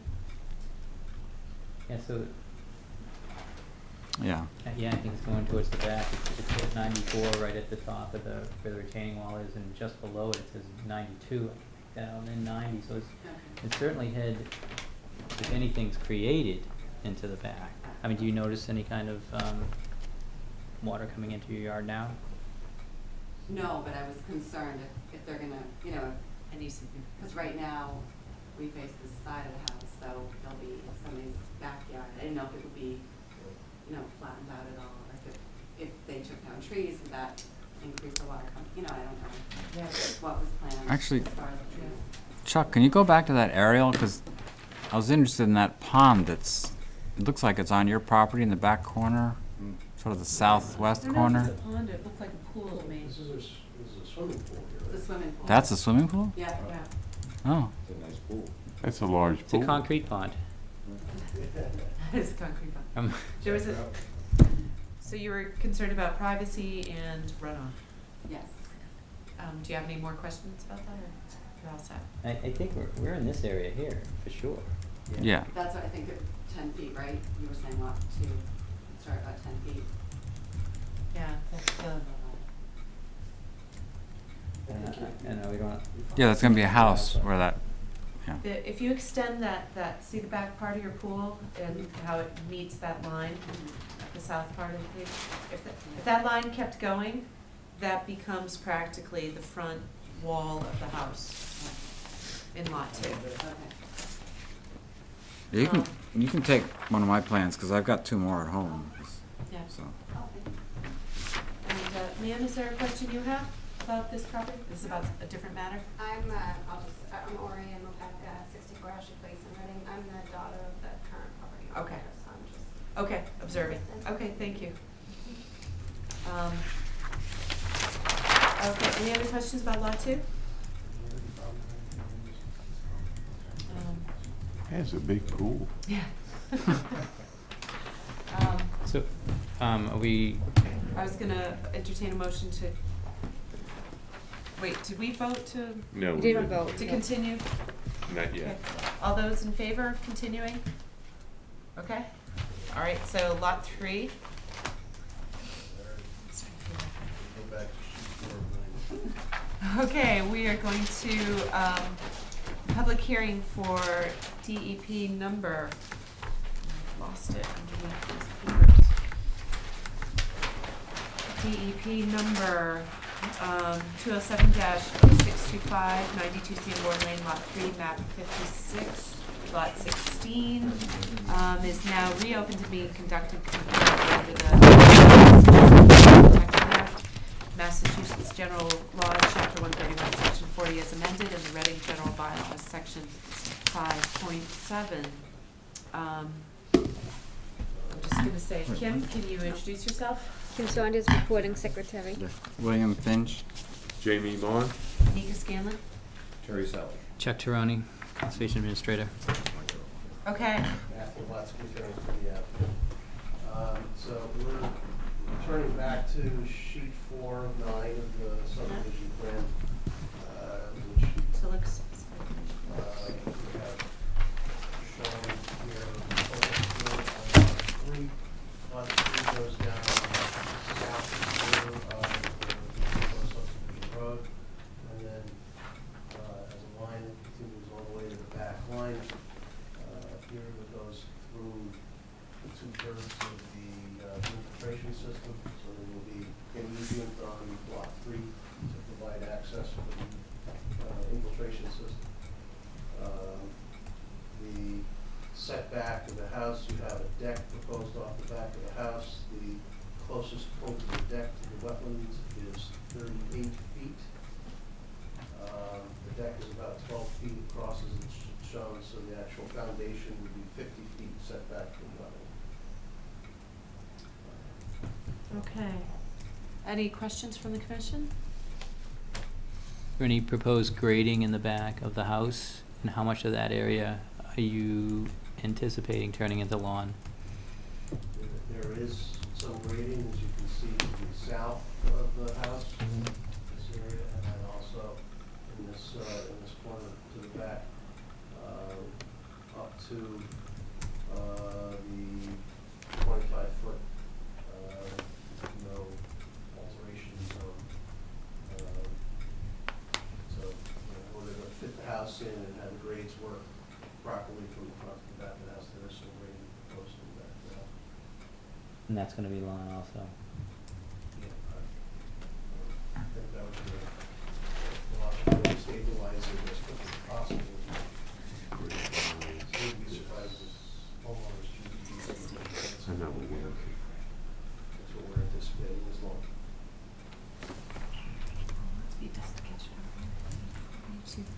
86, it's 86.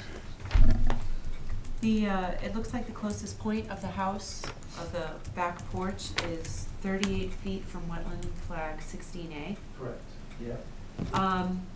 Is there a possibility you can move that deck so that it's either a little bit more to the west or to the east? Northwest or southeast? Because where it is right now is about as close to the 25-foot line as it can be. Yeah, but it's still gonna need a deck. The chances are, that it's just a building envelope, so Meaning what? the actual structure possibly be smaller than the envelope, so it might move away, but I'm not sure. To move it towards lot 2 right now, uphill on the thing is garage, so that wouldn't work. But I just wanna make a note that when we construct these decks, what we do generally is we put a beam underneath, so the deck is 12 feet, Mhm. but the supports for that beam are at 10 feet. So that, in the last few feet of the deck, you can't leave out, so that really gets you to about 40 feet before you'd have any sort of, just a concrete footing.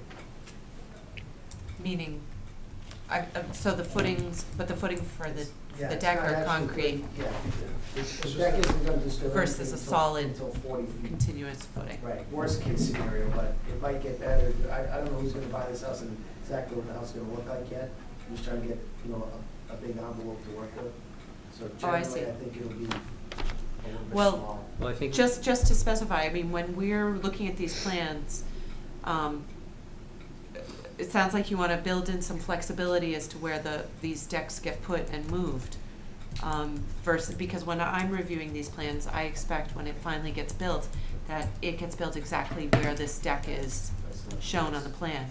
Cause that's how we base our determinations.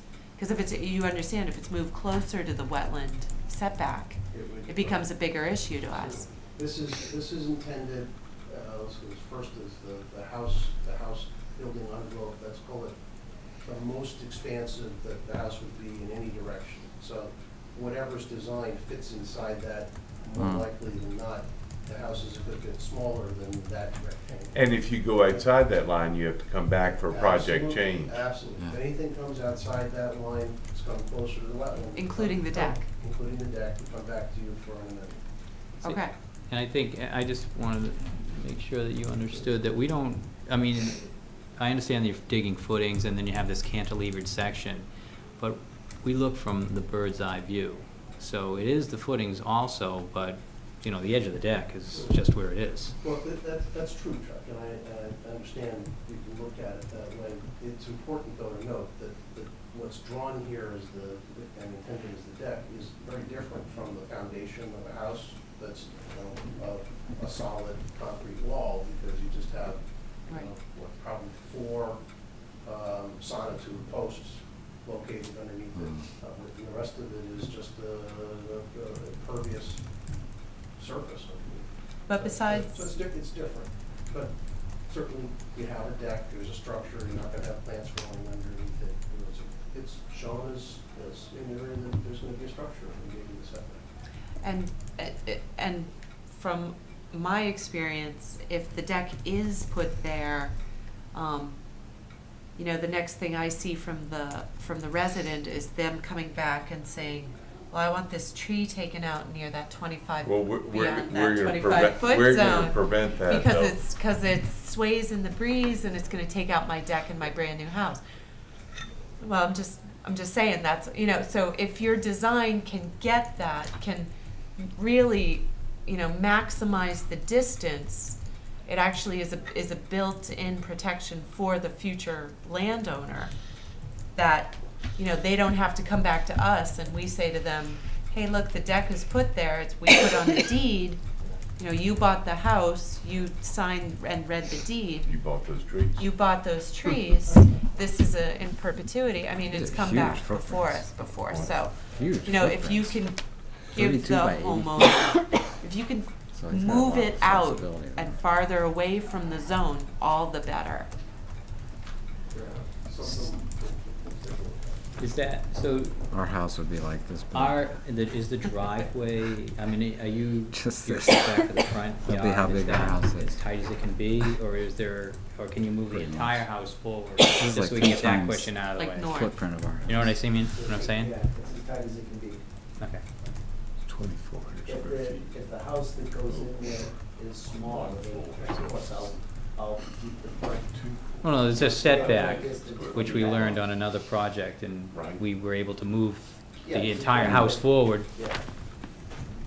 I think it, what was it, 12 feet or something like that? This is enough for a car to get in? I don't know, It's Lowell Street. I don't know. Oh, yeah, 12 feet. It was something, it was pretty close. Side lot line issues, but you know, I think this is the actual footprint that's inside of it. Is that P? Quick question, so one of the pipes, off the north corner of the house in lot 3, it's got a P and a circle in it? What is that? Pipe off the north. It's over here. Yeah, it's right, down the it's other right near side. the 100-foot Go up. and the 90, Right between there. the 98 and 100-foot. Yeah, what's that? Is that a forced main? That's a forced main. Yeah. So it's a pressure, Yeah. it's a That- high that's pressure P is water a line. pump. P is pump. Oh, Oh, so you Oh, have to okay. pump the sewage up to the to the sewer from that house? That's right. Wouldn't call it 2-inch force main. Okay. It's a low pressure. Yeah, so lot 2 and 3, houses 2 and 3 have that. And then that drain, No. Also low pressure getting to the ground, that's right. and then the drain coming off the opposite, if you go to the back side of the house, continue that line. So that's the same thing you were talking about for lot 2, which is a, so that's a stone trench drain Correct. above ground, not underground pipe or anything like that. Is that in the notes? Maybe I missed that, about what this D is, or is that in the legend, or where's that described? Use a foundation drain? There it is. Oh, Yeah. no, that's drain Yeah. manhole. It's up under legend. It's about the 6th item. down. Oh, I see, okay, thanks. Foundation drain, so that just comes, how does that look from when you're walking on that part of the yard? Usually it's a 3-inch diameter pipe, and I just cut it to the grade, whatever the grade is, so that she's matching the grade. It's really, it's not that noticeable. it's like a French drain. It's in ground, yeah. It's below the ground and it's Below the ground. covered and then covered it's- with stone. And it's daylighted, cut the thing with a little bit of crushed stone around it. Cut to slope? Yeah, cut the slope with a little crushed stone around it. Okay, and it's just if any water gets in the basement, That's correct. gets cut out, Sure. okay. I don't have any other questions about lot 3, anybody else? Yeah, I do. Go ahead. I just wanna make sure that, we take a look at what trees are being cut down on these lots inside the 100-foot. So if someone wants to put a DBH size on that, we could, walked around before, but to see them on the plan, most people would have them on the plan, we could see that one's being eliminated and this one's being eliminated. So I think that would be pretty informative. And I had a question for Al, that you did a project before where there was only a sidewalk on one side of that cul-de-sac. And I noticed that there's, on Sanborn Lane, it doesn't appear to be a sidewalk on the lot 3 side. So do you think you could request that the sidewalk on this side be eliminated so everything can move up? And the reason why I say that is because lot 2, although not a lot of room, has somewhat of a backyard. But lot 3, with that deck there, and I think Anika was saying that also, it just seems to me that there's an opportunity to make that larger. So I don't know what they said about that. You gotta show up at planning, and I kinda wanted that, a couple planning guys wanted that. We talked about the possibility of, eliminating that sidewalk and narrowing the street width down from 32 to 28, which a lot of people do in a lot of places. And it's just not in the regs. So What was the one, at Forest? Did that get reduced, or was that full size over there? that was full size, but that did have a sidewalk, On one side? waiver on Okay. one side. And, not to throw anybody under the bus, but, the old city, manager, for some reason, advocated pretty hard for that with the planning board at that time, and, Mhm. and it was approved. Normally. He advocated for a sidewalk only on one side. Correct. Yeah, it seems to make, there's no sidewalk on, Sanborn unless they have one in planned in the future. Well, they do, yeah, they got me ending it, they got me putting a bus stop and making the corner and ending it the lot line, so, in the future, if But we you, go down Sanborn. you could I mean, there's options here, so we could not have a sidewalk in front of lot 3, and it still moves forwards, and just start it, you know, further down, a bus stop, really. So, Planning board's oh, have they? No, What I've about- had, what I can talk to, Jesse tomorrow, I What about- mean, see where we're at with that. Sorry to interrupt. What about just angling the house, rotating it a little bit more so that the, yeah, We'll take a look at that, we were talking about that earlier, in that particular footprint that's on there, we're dealing with sideline setback issues. mhm. That corner of the house is just about at 20 feet right now. If Yeah. we rotate it any more, then we're not in compliance with the side But you're probably not setback. gonna end up with a I'm house. probably not gonna end up with an 80-foot house, but, you know, Yeah. I don't wanna. You don't wanna make it have too to small. find- Yeah. I mean, Yeah, I think that house, the way it's, you know, set right there is gonna create a future problem for the Conservation Commission with that. Just yeah. because there's not a lot of room there. And we've, not with Al's properties, but with other ones, they've come in immediately after and wanted a shed or a Shed, a structure pool, a in the deck. back and all that, and asked Well- about trees. Well, wait a minute, that guy on lot 5 on Bethune, Yeah. we repaired the wall, and he's got maybe 8 feet of backyard, his back deck is right there, and then there's that wall we repaired, and a drop, and then the wetlands. He bought the house because he has a place in Maine, and he wants the small yard, doesn't want another inch. But that wasn't, It's too big for him, and it's tiny. Well, that's So good. It could go the other way. well, That's not yeah, too I know, big. there's an exception to every rule, but it just, if we can straighten this out now, that would, or at least make a little more room, that would go a long way, I bet, in the future. Listen, I'm not opposed to losing the sidewalk, Yeah. or, The only thing that they might have been thinking on that sidewalk is Wood End School is that direction, is toward, you know, possibly Chuck. further up. What if we lost Wood the Main End? Street Yeah. and move the sidewalk It's up. It's miles from Wood You End. know, No. I think Well, that's how you planning get strip's there. a You go real up here. pretty Oh, thing, right, but right I know if we just zoom back into the other, It's a real picture, you'll notice that there's a heck of a lot of trees out there already. But that planning strip looks good also. It's I was really, thinking the front I can side see of that. Wood. Yeah, I know. so this is something for, yeah, the tree warden. He wants those. So I know that, whatever we can say to have it move forward, it's really reduced living space in the back. I mean, no one's gonna be hanging out underneath the deck. I mean, it's more pervious surface, it's more money, it's more everything. You guys have put me between you and the planning board. I'd like to incorporate your ideas, but, you know, I have a couple different agencies I have to get approval from here. So, Well, if we I don't know. We can't tell you, you can't put the sidewalk because it's out of our jurisdiction. Yeah. We've provided input to But- other boards as well, Yeah. maybe. If you wanna talk to planning or.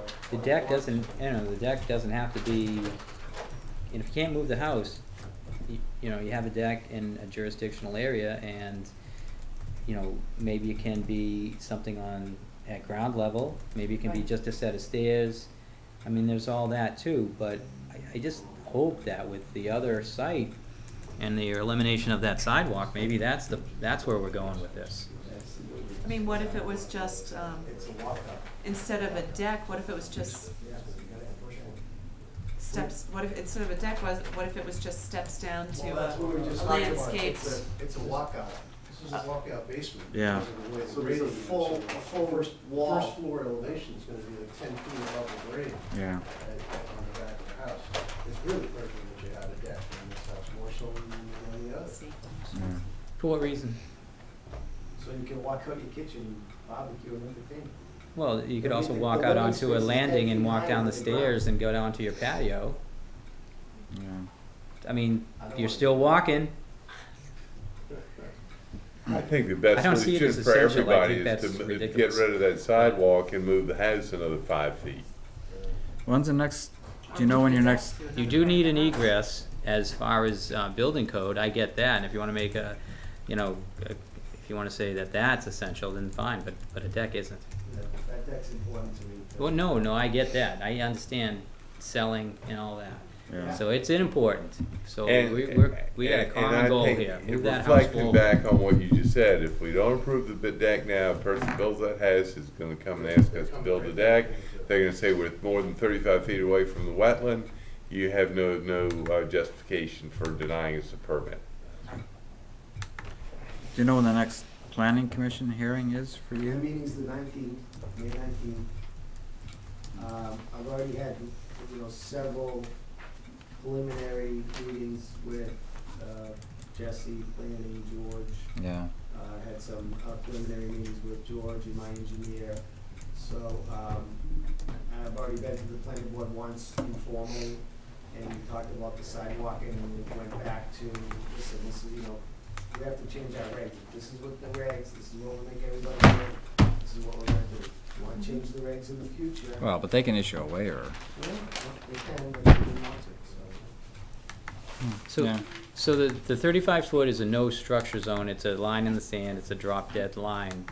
But just because we said there can't be a deck beyond 35 feet because we see potential damage to the wetland, I mean, that's a valid ruling. You know, because everything is If- pushed forward. Chuck, if we deny, a future owner came in and applied for a deck 38 feet from the wetland, and we denied it, they could appeal it and they would win, because they could cite 20 other decks we've allowed outside of 30 feet, 50 other decks we've allowed. We'd have no leg to stand on in denying it. Right now, we have a little flexibility, because we can twist Al a little bit, get him to move the house or something like that. But if we just eliminate the deck, somebody could come in and put that deck, and if their kitchen is 10 feet up and they can't walk out and have a barbecue, they're gonna want a deck.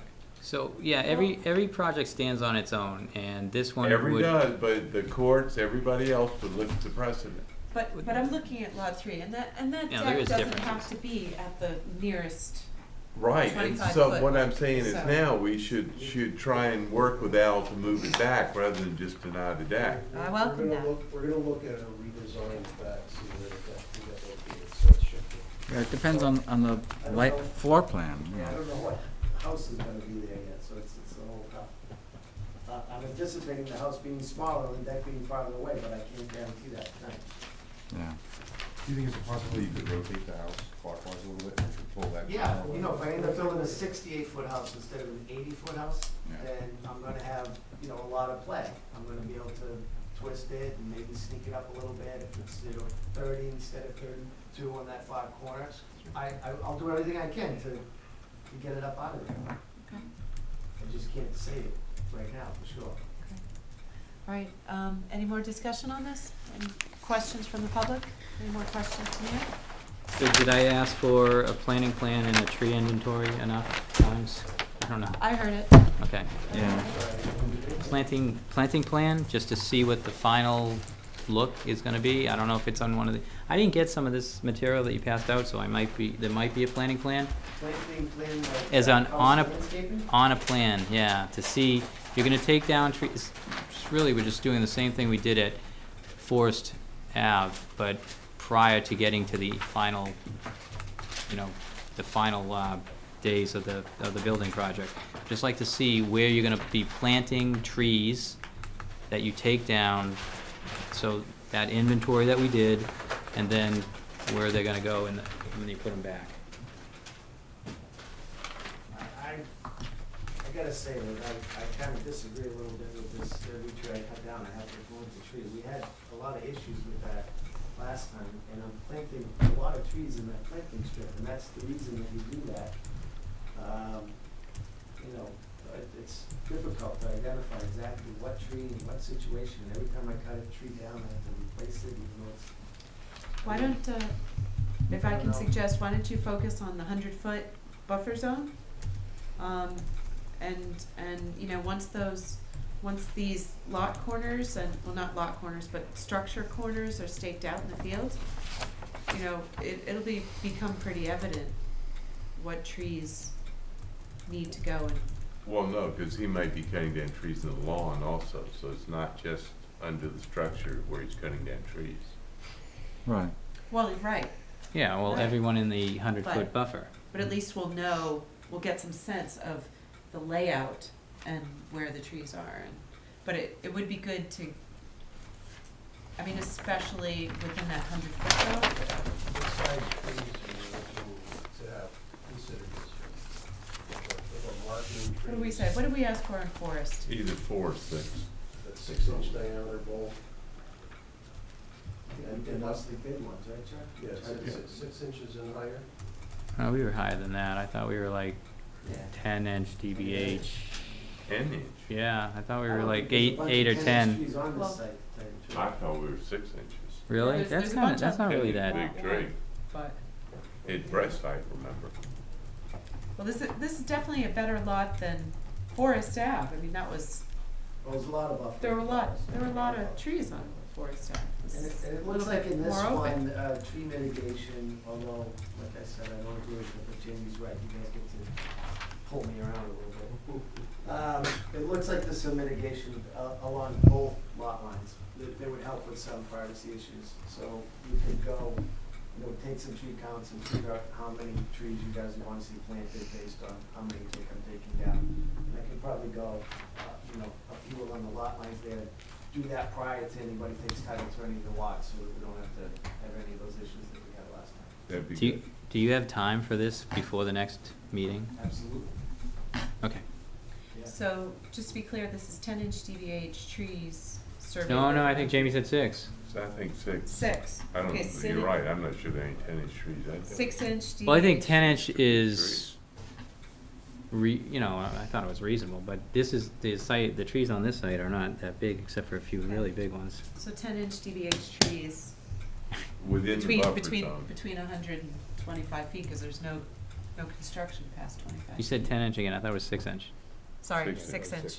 I was writing down 10. Coffee. Is that I coffee? just wanna make Sorry. sure we know what we're talking about, that's all. 6-inch trees, DBH, between 100 feet from the wetland and the 25-foot line, because you're not cutting past inside of the 25. Anyways. Unless pulling out that debris. Yeah, you never know. We'll address that later, yeah. So a plan that shows the trees, that's, we're looking for this plan that's on the board now, with the trees on it? The existing trees? There's too much on that right now, we couldn't see the Really trees. busy. I just have an existing condition and mark the trees that are gonna go, locate the trees that are gonna go. As So I just wanna know what to expect. expect for the next meeting, As so a there's no dog, confusion. Let us use some professional discretion on. That would be good. on Okay. what the plan should show. It's a separate tree.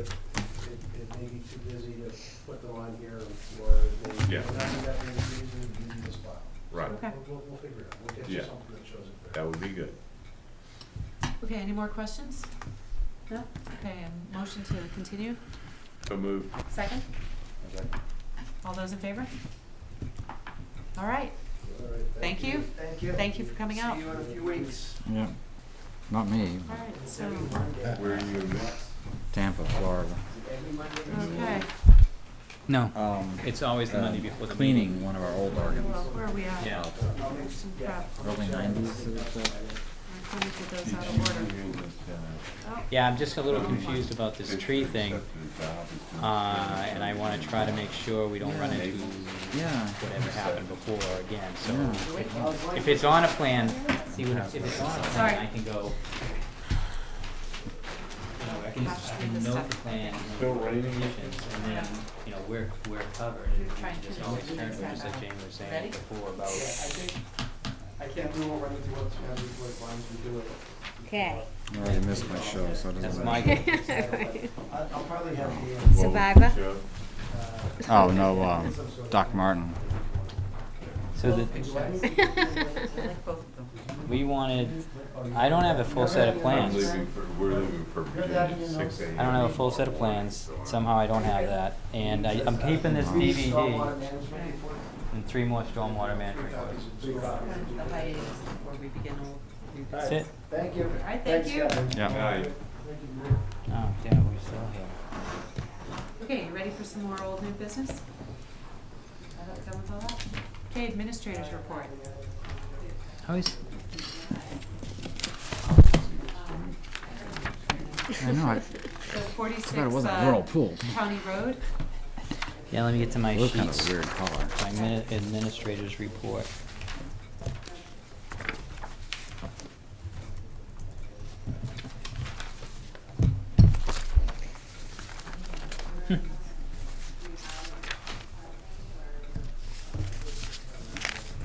Oh, great. I've lost those. Here, Want this? Want my stash? do you have the whole packet? 46 County Road was, All right. visited by Ruth Clay, who's the health agent, and she reports that most of the debris in the front of the house and the buckets that were by the garage have been cleaned up and some of the piles have been removed. So I added that Is to this your, Barbara Stewart's old house? I don't know. Is it? I think that's it all- is. That's all cleaned up, huh? That's rebuilt. It was rebuilt, but Oh. what's going on here on County Road? What's the issue with wetlands for this? This, what's the issue for What's the wetland? I thought in the conservation back of issue? this house there was a wetland issues, is this not? I don't know any wetlands off County Road. Well, it's down at the end. If it's at the end, well, I don't I know. don't think there are It's any probably up just there. there's drainage ditches and things, but You Well, can show us a map of County Road? no, I can, but, yeah, I think, Ruth talked to me about it and wanted to make sure that I knew that it was all cleaned up, and Okay. I'm just saying, I'm assuming that it was wetland, related, but maybe she was just giving a report. We're in favor of cleaning up all those wetlands in our area. Yeah, we'd like Yeah, to see this cleaned yeah. up. Thank you, Ruth. Clean up. You wanna take the next one while I look for my Yeah, why stuff? don't we do that? Why don't we do that? We've got a, just wanted to, Congratulations. acknowledge that Will got some special. Some You didn't, special, I he got asked you what happened at Earth Day and you didn't even mention this. he got a green from I the saw it in the paper. Climate Committee, gave well, him Terry a was here. I figured he'd say something. 2014 Green Leadership Award. And, good job. Good job. Yeah, I thought the song goes on Democrats have outside money advantage. Yeah. Why are we having this? So, well, the article is it's a good article. It's a long article on page 11 or whatever. The Advocate had a picture, the Chronicle didn't have a picture, but it had the article. Oh, well, no, this was in the Chronicle. Was it? I didn't see the picture of the Chronicle, I only saw It was it. on the front page. It was on the front page of the Advocate. Or maybe I mixed up, Yeah. maybe it was the, Yeah, maybe. both had the article. I didn't see the article. I'm sure you have plenty of copies. Yeah. Yeah. I'm fine, But no, that's great. That's great. Long Yeah. overdue. thanks. Quite an honor. Thank you. Yeah. Twen- Middlesex mosquito control. Yeah, Middlesex, they're gonna do a, aerial spraying over the fields and the wetlands. Or is it just the wetlands? Well, they were talking about I've wetlands. lost my, Aerial application, and it just doesn't. Spring aerial application to control mosquito larvae. There's Yeah. really no area, oh, sorry, Well, it says wetlands, Currently being evaluated. near Anderson Meadow, Brentwood Road, Grove Street, Haverhill Street, Libby Ave, Lindsay Street, Nelson Road, Rocky Road, Sanborn Lane, Timberneck Drive, West Street, and Willow Street. That pretty much covers most of the big wetlands in town. And they're going to be using Vectobac G. It's a biological pesticide, Bacillus Yeah, thorns, yeah. strain. okay, now I And it's happening, this week, between April 22 and April 29. We did see helicopters flying over on So- Tuesday. Or Yeah. Monday, or was it? It was Tuesday. Yeah. Alright, so, the other thing I have, Chuck, from your administrator's report is the border Coolidge erosion control issue. That's right. So we went out and we did a site visit, we, drove border, road, and we saw it's really degraded. Mhm. There's only one silt sack in one of the downgrading catch basins, and the And it didn't seem to be wide enough either. I thought it should go a little further west. oh, that's the silt fence Yeah. at the end. So yep, and then there was a silt fence, but the silt fence was tied in at the upstream, uphill side Right. with piles of sand, which kinda doesn't seem to make sense to me. I think, You know, loose sand is gonna get eroded and part of, I think that we No. were asked for some hay bales. I originally asked for a mulch sock right there. Yeah. yep, that was not, so, And that was, he preferred to get, this was Chris Cole, was preferred to get, you know, everything similar, but then we agreed to having a few hay bales at the end. yeah, So this has turned into silt fence with sand on top of the apron. yeah, So that needs to be checked that out. needs to be fixed. Yeah, And there's only one silt sack. The silt sack kind of lifts the inner catch basin cover. So it kind of, yeah, there's, you know, so it's, if the water has to be an inch or two deep there for it to go over the manhole inner rim and down through the silt sack, although the silt sack had debris inside. okay. So it was catching something. So, Yeah, that design isn't working out for our storm drain covers. These storm drains are, I don't know what they call them, but they're not standard, where they would just sit in a rim and it would be tight to that rim on all four sides.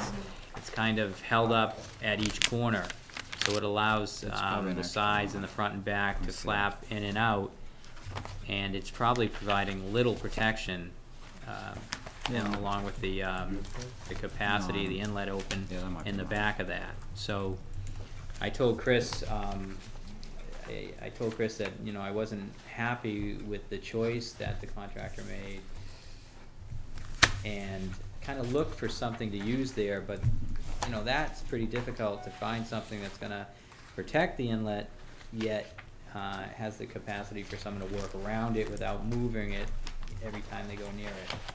yeah, and that road is severely degraded. It's crumbling. Well, they're gonna pave it, right? So Yeah, there's a, yeah. They're probably they're gonna take it right down to dirt and start over. Yeah. So I think they need to do a little bit It's- more there. I think we need to look into this and specify on the next roadway project, because I understand all those silt sacks have been purchased already. And if you notice, there was a couple held in by like a wedge. There was only one silt sack. You only In saw, they're place supposed to on put Border them Road. within 100 or 200 feet of the wetlands. Okay, well, that one Yeah. probably Yeah. was, okay, Yeah, and then after that, they don't have. yeah, they don't have to. So, Okay. I mean, I think it's like they could modify these, they could put something in the back of that inlet, back of the storm drain, And they need, to block that up. and they need to fix, that toe in, get that sand away from the silt fence. Right, and I'm not so sure that we're gonna be redoing the silt sacks for this project, because they are vacuuming those out when we're done. But the next roadway project, we should, you know, ask that something else is, found that will not only work, with that storm drain cover, but, also protect the inlet in the Yeah, back, yeah. so. Okay, and so, Coolidge Road, we went there, and the downhill edge of that road erodes right into, looks like somebody's own built drainage swale that kind of winds through their yard between the end of the road and the stream. And how is And that, protected? It's No. not at No, all. it's not wide open. It was wide open and it was silted and there's a silt fan going into the stream. Yeah, So that it's- is and another one that's- we talked about, so, for hay bales Yeah. across Yeah. that opening. And the edges of that road are are clearly eroded, and degraded, And the especially gas, with recent rains. and the gas company's working there already. At least they got a bunch of stuff stored there. Looks like Maybe they, Yeah, I Maybe mean, they're when staging I it went out for with West Chris, Street. he said that they would be starting soon. So they were Yeah. putting in the silt sacks the day we were determining where erosion control was going. Yeah. So this project didn't have a lot of erosion control. We put in maybe, 350 feet the last time. I think we only have about 50 feet, Yeah. maybe So is 75. this part of West Street, the West Street project, or no? it must be These are part other- of, No, these are, they have a list of roads that they want to reclaim and reclamate and, the gas line is, the gas work. yeah, the gas, yeah. Is there anything else we have to vote on? Because I'm going to have to excuse myself, and then we won't have a quorum. Minutes? Well, we already Minutes, yeah. did we already signed Sanborn Lane. Is that right? Yep, we already Yes. signed those. Minutes, let's get to the minutes, April 9 minutes.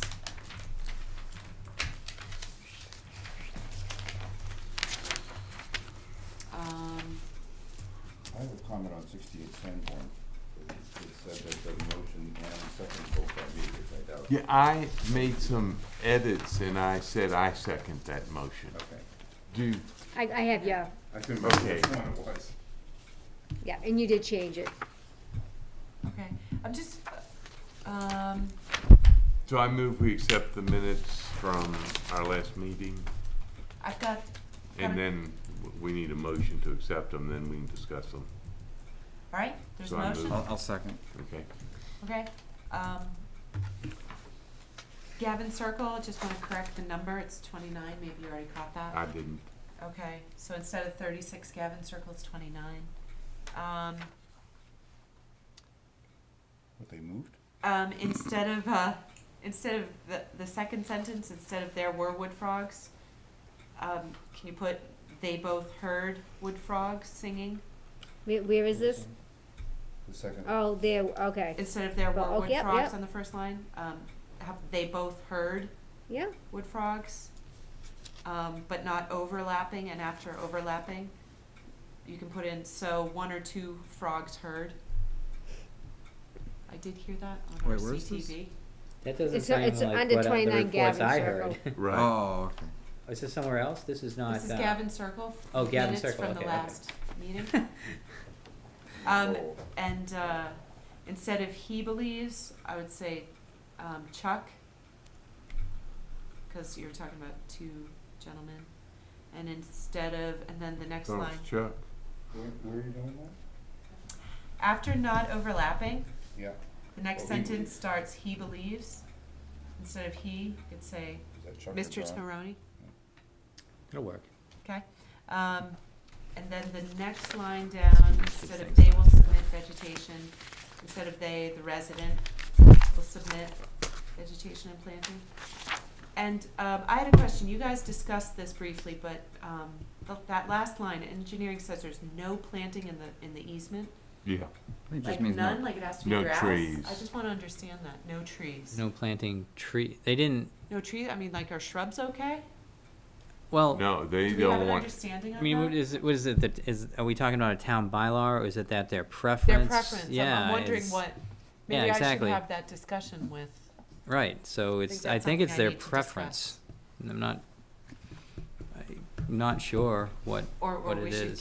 should get, the next time we have George in, we should But- talk to him about specifically what that means. Yeah, but 'cause- I think They don't want anything in the what we way. talked about was, I said that George does not want any trees planted in the easement area. right, and he doesn't want any landscape shrubbery, cause they might have to come in and rip it up. So herbaceous, ground cover should be, What was said at the meeting was no planting. Yeah. Whether or not that's right or not, I can't tell you, but that's what was said at the meeting. We'll have to check that yeah, with George. I just wanna get a better understanding from George about So what that, that you know, means, cause that might eliminate a lot the of root system of a tree frustration can for us. cause a problem, but of a shrub, it's usually kind of contained. Yeah. But if somebody puts in $400 worth of boxwoods over an easement, he'll come right over with a truck, and that's not gonna be pretty. Yeah. But I'm that's- not that's sure really that not that's up their, to us. their policy, I mean, Yeah, that's their policy. just to keep them clean, just to keep them free, I don't think, They have to have access. I don't think they go around looking to No, create no, that no. work, so if someone put up the boxwood, the hedge, could be there for 30 years. Could be there before for they- 30 years. Before they Yeah, we notice. got, Well, before they need to do some maintenance. Yeah, yeah. got hedges and road Um, right-of-ways. One other question I have, and this isn't a typo, but for the Reading Rifle and Revolver Club, there's replication area? Yes. Where's that? Where the, 500-foot line, the 300 300-foot yard, line? yeah, Yes. 300 yard firing Okay. line, Is it 300 yards? 300 foot. So, each yard. so the replication area would be 576, I assume that means square feet. Is that what it was, 576? I don't know, the 576 is there, but it's a distance. Maybe No, it's square feet. Square feet, okay. Do you have that, Kim? I have that. Okay, And it's 300 yards, not 200 feet. 300 yards. yep. 300-yard Because firing there's a line. 100 yard and a 300 yard, Yeah. right, the firing? Okay, We're talking about the second one. that's all I was wondering about. On the Lowell Street, project, this is the last, no, second to last page. I did say that I had recordings of the wood frogs. So I think that should be reflected Hmm. on an iPhone and also on a tape. So, I guess, Okay. Yep, that would be good to have in the notes. yeah. Okay, anything else? Yeah, I wanted clarification on the town forest one, just above Lowell Street. Yeah, We're talking about whether or not the fee would be waived, or whether the town forest is paying for it. Oh, I didn't catch that. Well, it said, Mr. Moore stated since the project is on town forest land, they should pay for the fee. Zager's a co-applicant, the fee would be waived because it is a town project. Right. So I had Noah come before the forest committee and asked if the forest committee was going to waive the fee, and I went, well, it's not, it's. No, we waived the Right. fee. The He wetland was thinking fee. that, but he asked the forest committee to waive it, and I said, No, no, that's not our thing, but We waived then I it. was wondering whether it was being waived or not, or if that. It is, the fee's being waived because it's a town forest project. So Terry, but the fee that he's been told that you guys would pay, or the Trails Committee would pay, would be the newspaper The ad. newspaper, okay. Yeah. That's the right. one that wasn't waived. That, well, we can't waive that. And that, right. No, someone Somebody has to has pay to that, yeah. that we have some money in forest committee. Yeah. to pay for. Yes, yep. We get a couple $100 left over from what we are. How does that process, well, I know you gotta go, we'll talk after. Accept Okay. this. Any other comments on the minutes? No? Okay, there's a vote and it's been seconded. All those in favor of approving the minutes As amended? as amended? Okay. Okay, if there's something else to vote on, I disappear. Nope, just a couple small matters. 2 weeks. All right. Thank you. Bill and I did visit that Pond View Lane, and those trees have to come out, and if the thing's gonna work. And there is a, either granite or concrete, I can't remember, head wall. So the bank is safe. We should, Just to allow it? You don't yeah. have to any special Conditions. erosions or, Just tell him that the bank, he cannot destroy the bank when he does it. I don't think that it will, but if he goes in there and see the roots that protrude under that head wall, and it would rip up the head wall, then he can't do it. But as long as he doesn't disrupt the bank, he needs to get those trees out of there. so we need to figure out whether he has a permit to do this work or not. And he should also clean the trash out of there too. The place is a mess. I mean, so much trash that it's passed through the detention basin is not fun. Yeah, I did let George know that I think that the project does fit, with what Yeah. the old permit had for requirements, but I need to see where it was extended. So that's not in Alright, my yeah. files. Yeah, it's, So- Yeah. Good night, thanks for letting me Good go night, early. thanks, Jamie. All right. Okay, It's like this time.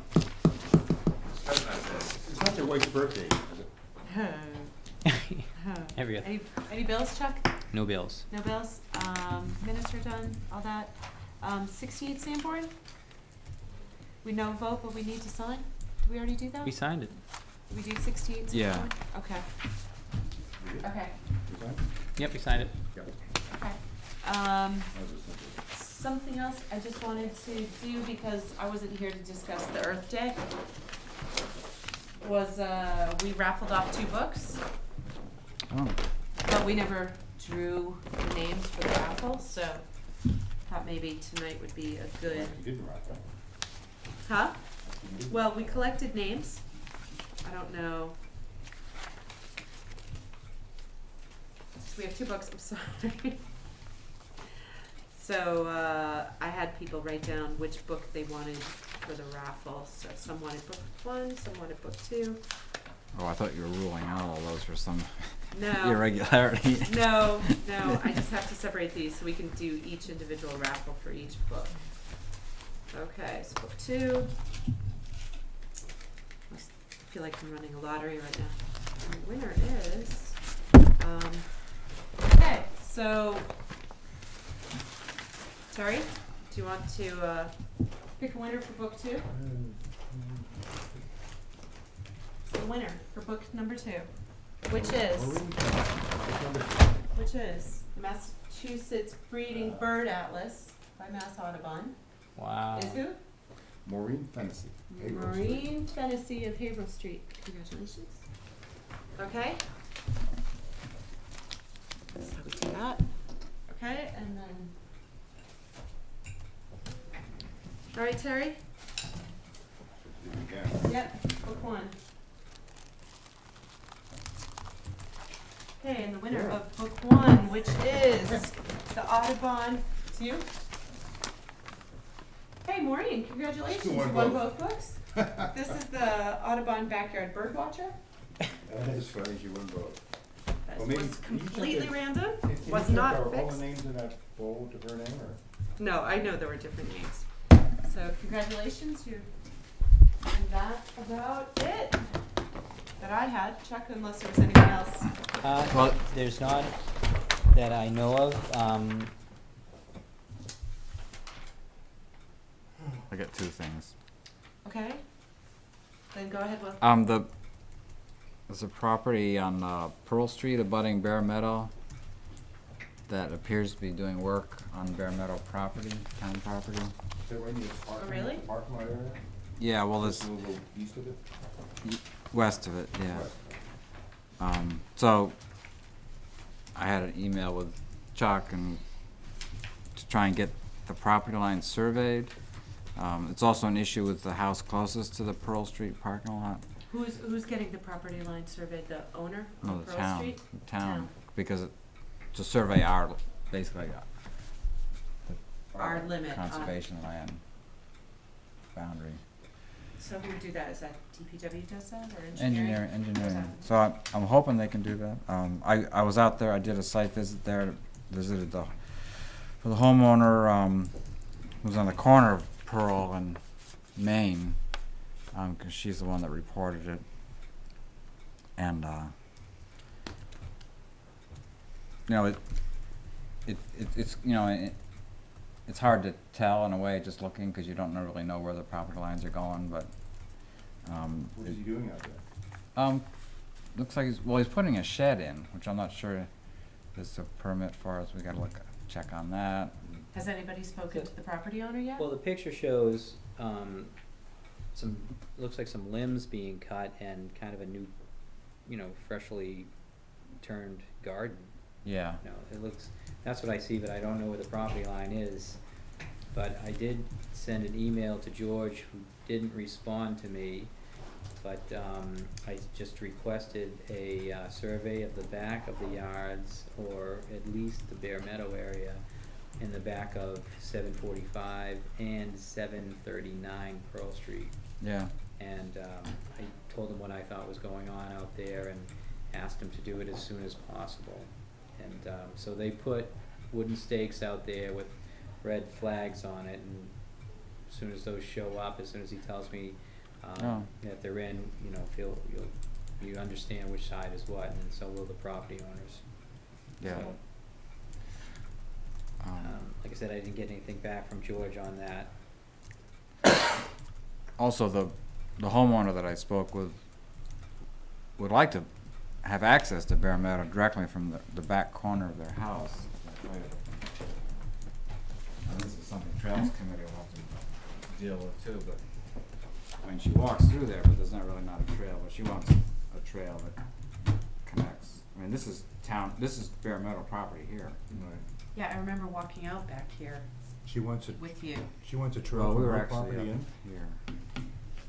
Oh, sorry, go So ahead. the viewing platform's up over here, right? Yeah, it's Right, up but she wants a trail built in there? Yeah, But it's coming from her property, so Yeah. who else would use it besides her? nobody. No, But most of the houses abutting Bear Meadow have a trail. informal trails. Well, can linking. she? So can we're, she start is this, here? No, this is where she lives. Oh, This is the subject. is this helpful? Do you wanna use, Yeah. sure, yeah. Although he's looking at the property to the left of that. Well, yeah. High-tech will. Yeah, so the issue we're dealing with right here, this is the house that's putting a shed in here, and the previous owner had a pool right here that was partly on, town property, and they were asked to remove it. It's a new owner now, it's gonna make a year and a half. And they have, definitely there's been some clearing going on up in here. Anyways, the trail request is from this corner of this lot through this lot, which is town property, into an existing trail which comes down right here. And we're just entail cutting a couple downed trees, it wouldn't be removing living stuff, it's just dead trees that are blocking, walking through. There are a lot of downed trees in this area. there's no way to do it without getting the trees, removing the dead trees? Not really, there's a whole lot, I mean, kind of crisscrossing that whole area. How would that approval be covered, under a minor permit, or, I mean, what do you, It's Not not even? our jurisdiction. Oh, well. but it's conservation land, But, isn't it? yeah, I would say, not a minor permit, we don't have a permit for this kind of work, but a letter. A we letter, could- Yeah. some written agreement. Yeah, Yeah, we've I don't- done that in the past, Okay, but, okay. but the Trails Committee would flag it to make sure that it's, Mm-hmm. site. But, yeah, that'd be great, cause this home also has a dump kind of off the back of the property there. It's, taking those two lots, survey. I mean, you can see it's quite a convoluted property line around this whole thing, there's lots of jiggy jog. Yeah. Anything engineering can do, Kim says they love going out to surveys. Okay. The other thing I have is, I've got this tape recording of the wood frogs. And I don't know what's gonna happen with the hearing, but I need to submit this as evidence for 364 Lowell. It's all queued up and ready to go. It's not a great recording because the recorder makes a quacking noise, it sounds like ducks, but you can hear them on here, actually maybe a little bit better than the recording I made on the iPhone, which was good enough for Leo. So, what do you think of just putting that into a envelope and handing it to Chuck, or? Yeah. Yeah, It may, yeah, play it at the meeting and then at the next meeting. Yeah. okay. I mean, I was called by the attorney who was CC'd on your email, but couldn't get the sound to work on that recording. So I think it would be interesting to hear that at the next meeting. Oh. So you're not gonna be here at the 14th, so I am going to request from Bill Manuel that it gets extended one more meeting, to the 28th. And just so, for a couple of reasons, we don't wanna have a quorum problem, we wanna have the original people that are at all the meetings, at the, you know, when they make a decision, and I think the developer would feel the same way. No one wants to start from scratch. So, Yeah, but that request hasn't gone out yet. yeah. Okay. I know I'm missing the meeting after that. June- After the 28th? June 11th, should be? Yeah. June 11th should be next, I'm gonna be in Colorado. Okay. June 11th. But could you hear it when I sent you the email? The video attachment, or, I didn't try to play it. I have this time problem, which, yeah, you know, I wasn't, I saw it come in and, you know, looked at some other stuff that you had sent, but I probably clicked on it and, I can resend it, and, I mean, that's the one that's the recording that Leo commented on. This, Mhm. you know, it's I mean, if good- it works good- anywhere, it should work on the town's computers. It's good enough for him to call it a vernal pool. Yeah. Have you ever heard of calling it on button bush? Like if there's Well, it's they talk about that in the wicked big puddles and Mhm. But I've never, I don't remember using that until I read about this. But a lot of people I've talked to since going out there have made their decision based on the fact that there's button bush there. Huh. Seems to be one and the same with vernal pool. Interesting. So I don't know if there's that's tons of it growing in the. What is buttonbush? Special plant. I associate it with the Ipswich River, but and I don't remember seeing any at this side. Whoops. But it'll start blooming pretty soon. Has little white flowers, kind of buttons. Oh, okay. This is button bush. I'm not gonna take the time to put it up there, but Yeah. what you see in the water. Oh, okay. Oh, okay. I mean, there's a lot of stuff growing in there. That's not our site. No, I know. That's just an example of button bush. But there was a lot of stuff growing in that vernal pool. Maybe it is buttonbush. Okay. I think there was, if we're done with that, please tell me, but, otherwise, there was another issue, mosquito control, taking care of ditches from the health department. Right, again, Ruth Clay, talked to me, and has promised to keep, conservation in the mix. That, mosquito control is gonna come in, or they are going to come in, and, they're going to do some work in our drainage ditches, under their, you know, under the mosquito control portion of the regulations. So it won't be part of, the commission will not be able to make any judgments on this, and so they're gonna come in, and I guess there was some money, so it was requested. I don't have the locations, and they're obviously gonna do some dredging and open up the channels so we get some flow, and that supposedly reduces the mosquito larvae. So that's the work they're thinking of, not Yeah. a chemical application or a biological application, but dredging. Well, they're doing that with that letter. They're gonna do that, and we're on the plan where if, you know, we're part of that community where if they spot triple E, they'll start spraying. Yeah. So, I mean, someday we may wanna look into that and where it's allowed and where it's not allowed and opt out. Or just at least bring it up to talk about. But, right now I don't even think it's on any burner. So, I know there's a drainage problem here in Reading. And it's extremely hard to do dredging outside of allowing mosquito control to come in. So they have a specialized, very expensive machinery that is dropped in and they dredge it.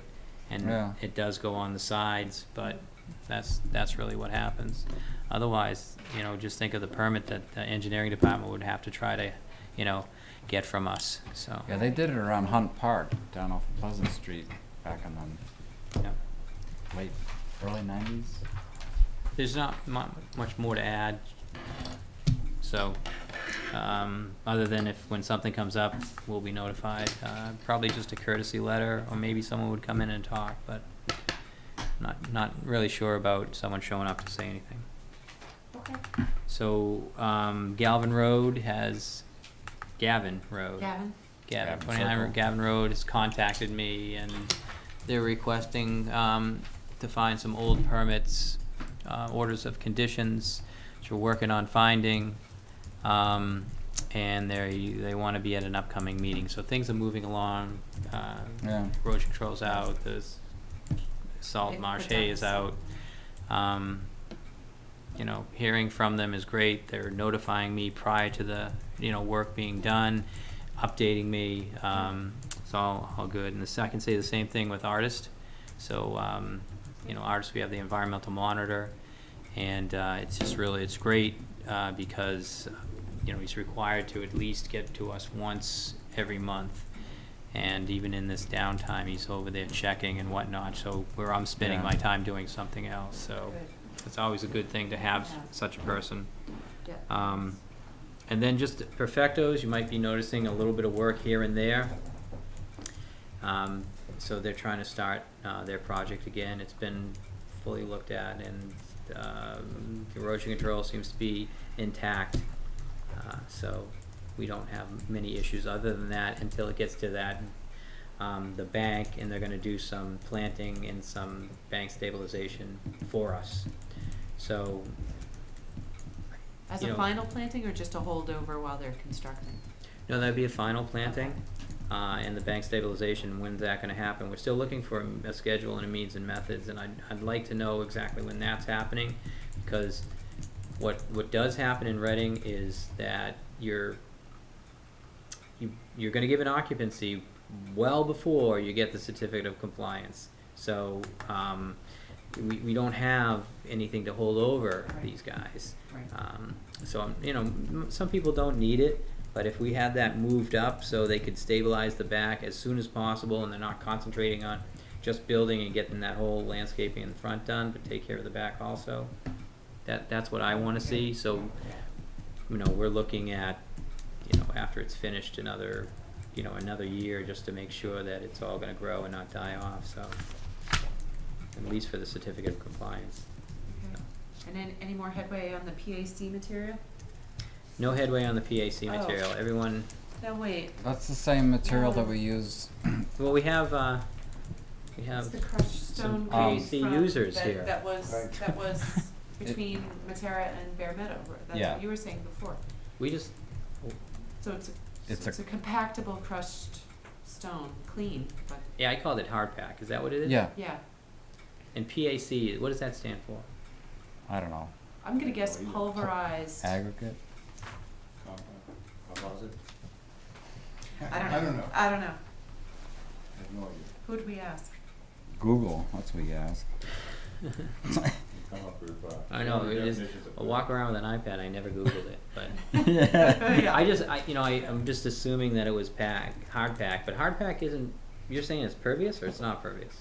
I don't think I'm it is just saying. pervious. It's, well, it depends who you ask, but usually it's used on walkways, and engineering considers it impervious. Yeah, that's what I would've thought. You guys are gonna use it on the bank on either side of that bridge, I don't know. which seems to be not, Well, on the It's not on the bad. trail, It's on the trail, which is away from the back.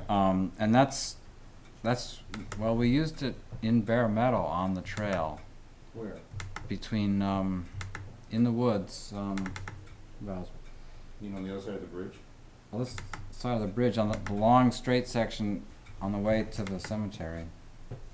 Oh. You probably didn't walk out. Well, it's part of the Red Trail loop.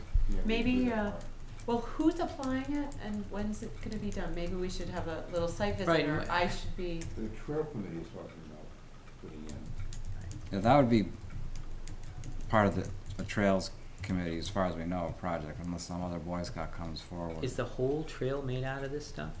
And you're just No, filling in it? No, there isn't any, No, none it's- of it's there. It's just that, it's all exposed root right now. So bark mulch isn't something you wanna use? I mean, it just seems like it's Wash something out. you wouldn't find in the forest, and I was wondering Right. why we chose, this is being chose. I think bark mulch floats and washes away too easily. 'Cause we've talked about that. So we'd have to put a lip on we shore it up. If we Well, want to. yeah, what it's gonna be is, well, we do have plans for it, but the trail basically goes across this dam, which is sloped and full of roots, so it's really hard to get across. So we're gonna put some kind of berm or a retaining wall on one side, about a foot high. Either, post bammed into the ground with 2x12s or something to retain it. And then a And then filter, fill it. filter fabric to keep the fines from leaking out. Just bring it up level with the roots. And then bring it almost level, maybe a slight side slope. No other spot for that trail? The only alternative is to build a boardwalk through the wet area right next to it. We have pictures of that. When Noah submitted his plans for the bridge, he has shots of the trail on either side, so you can see how it's.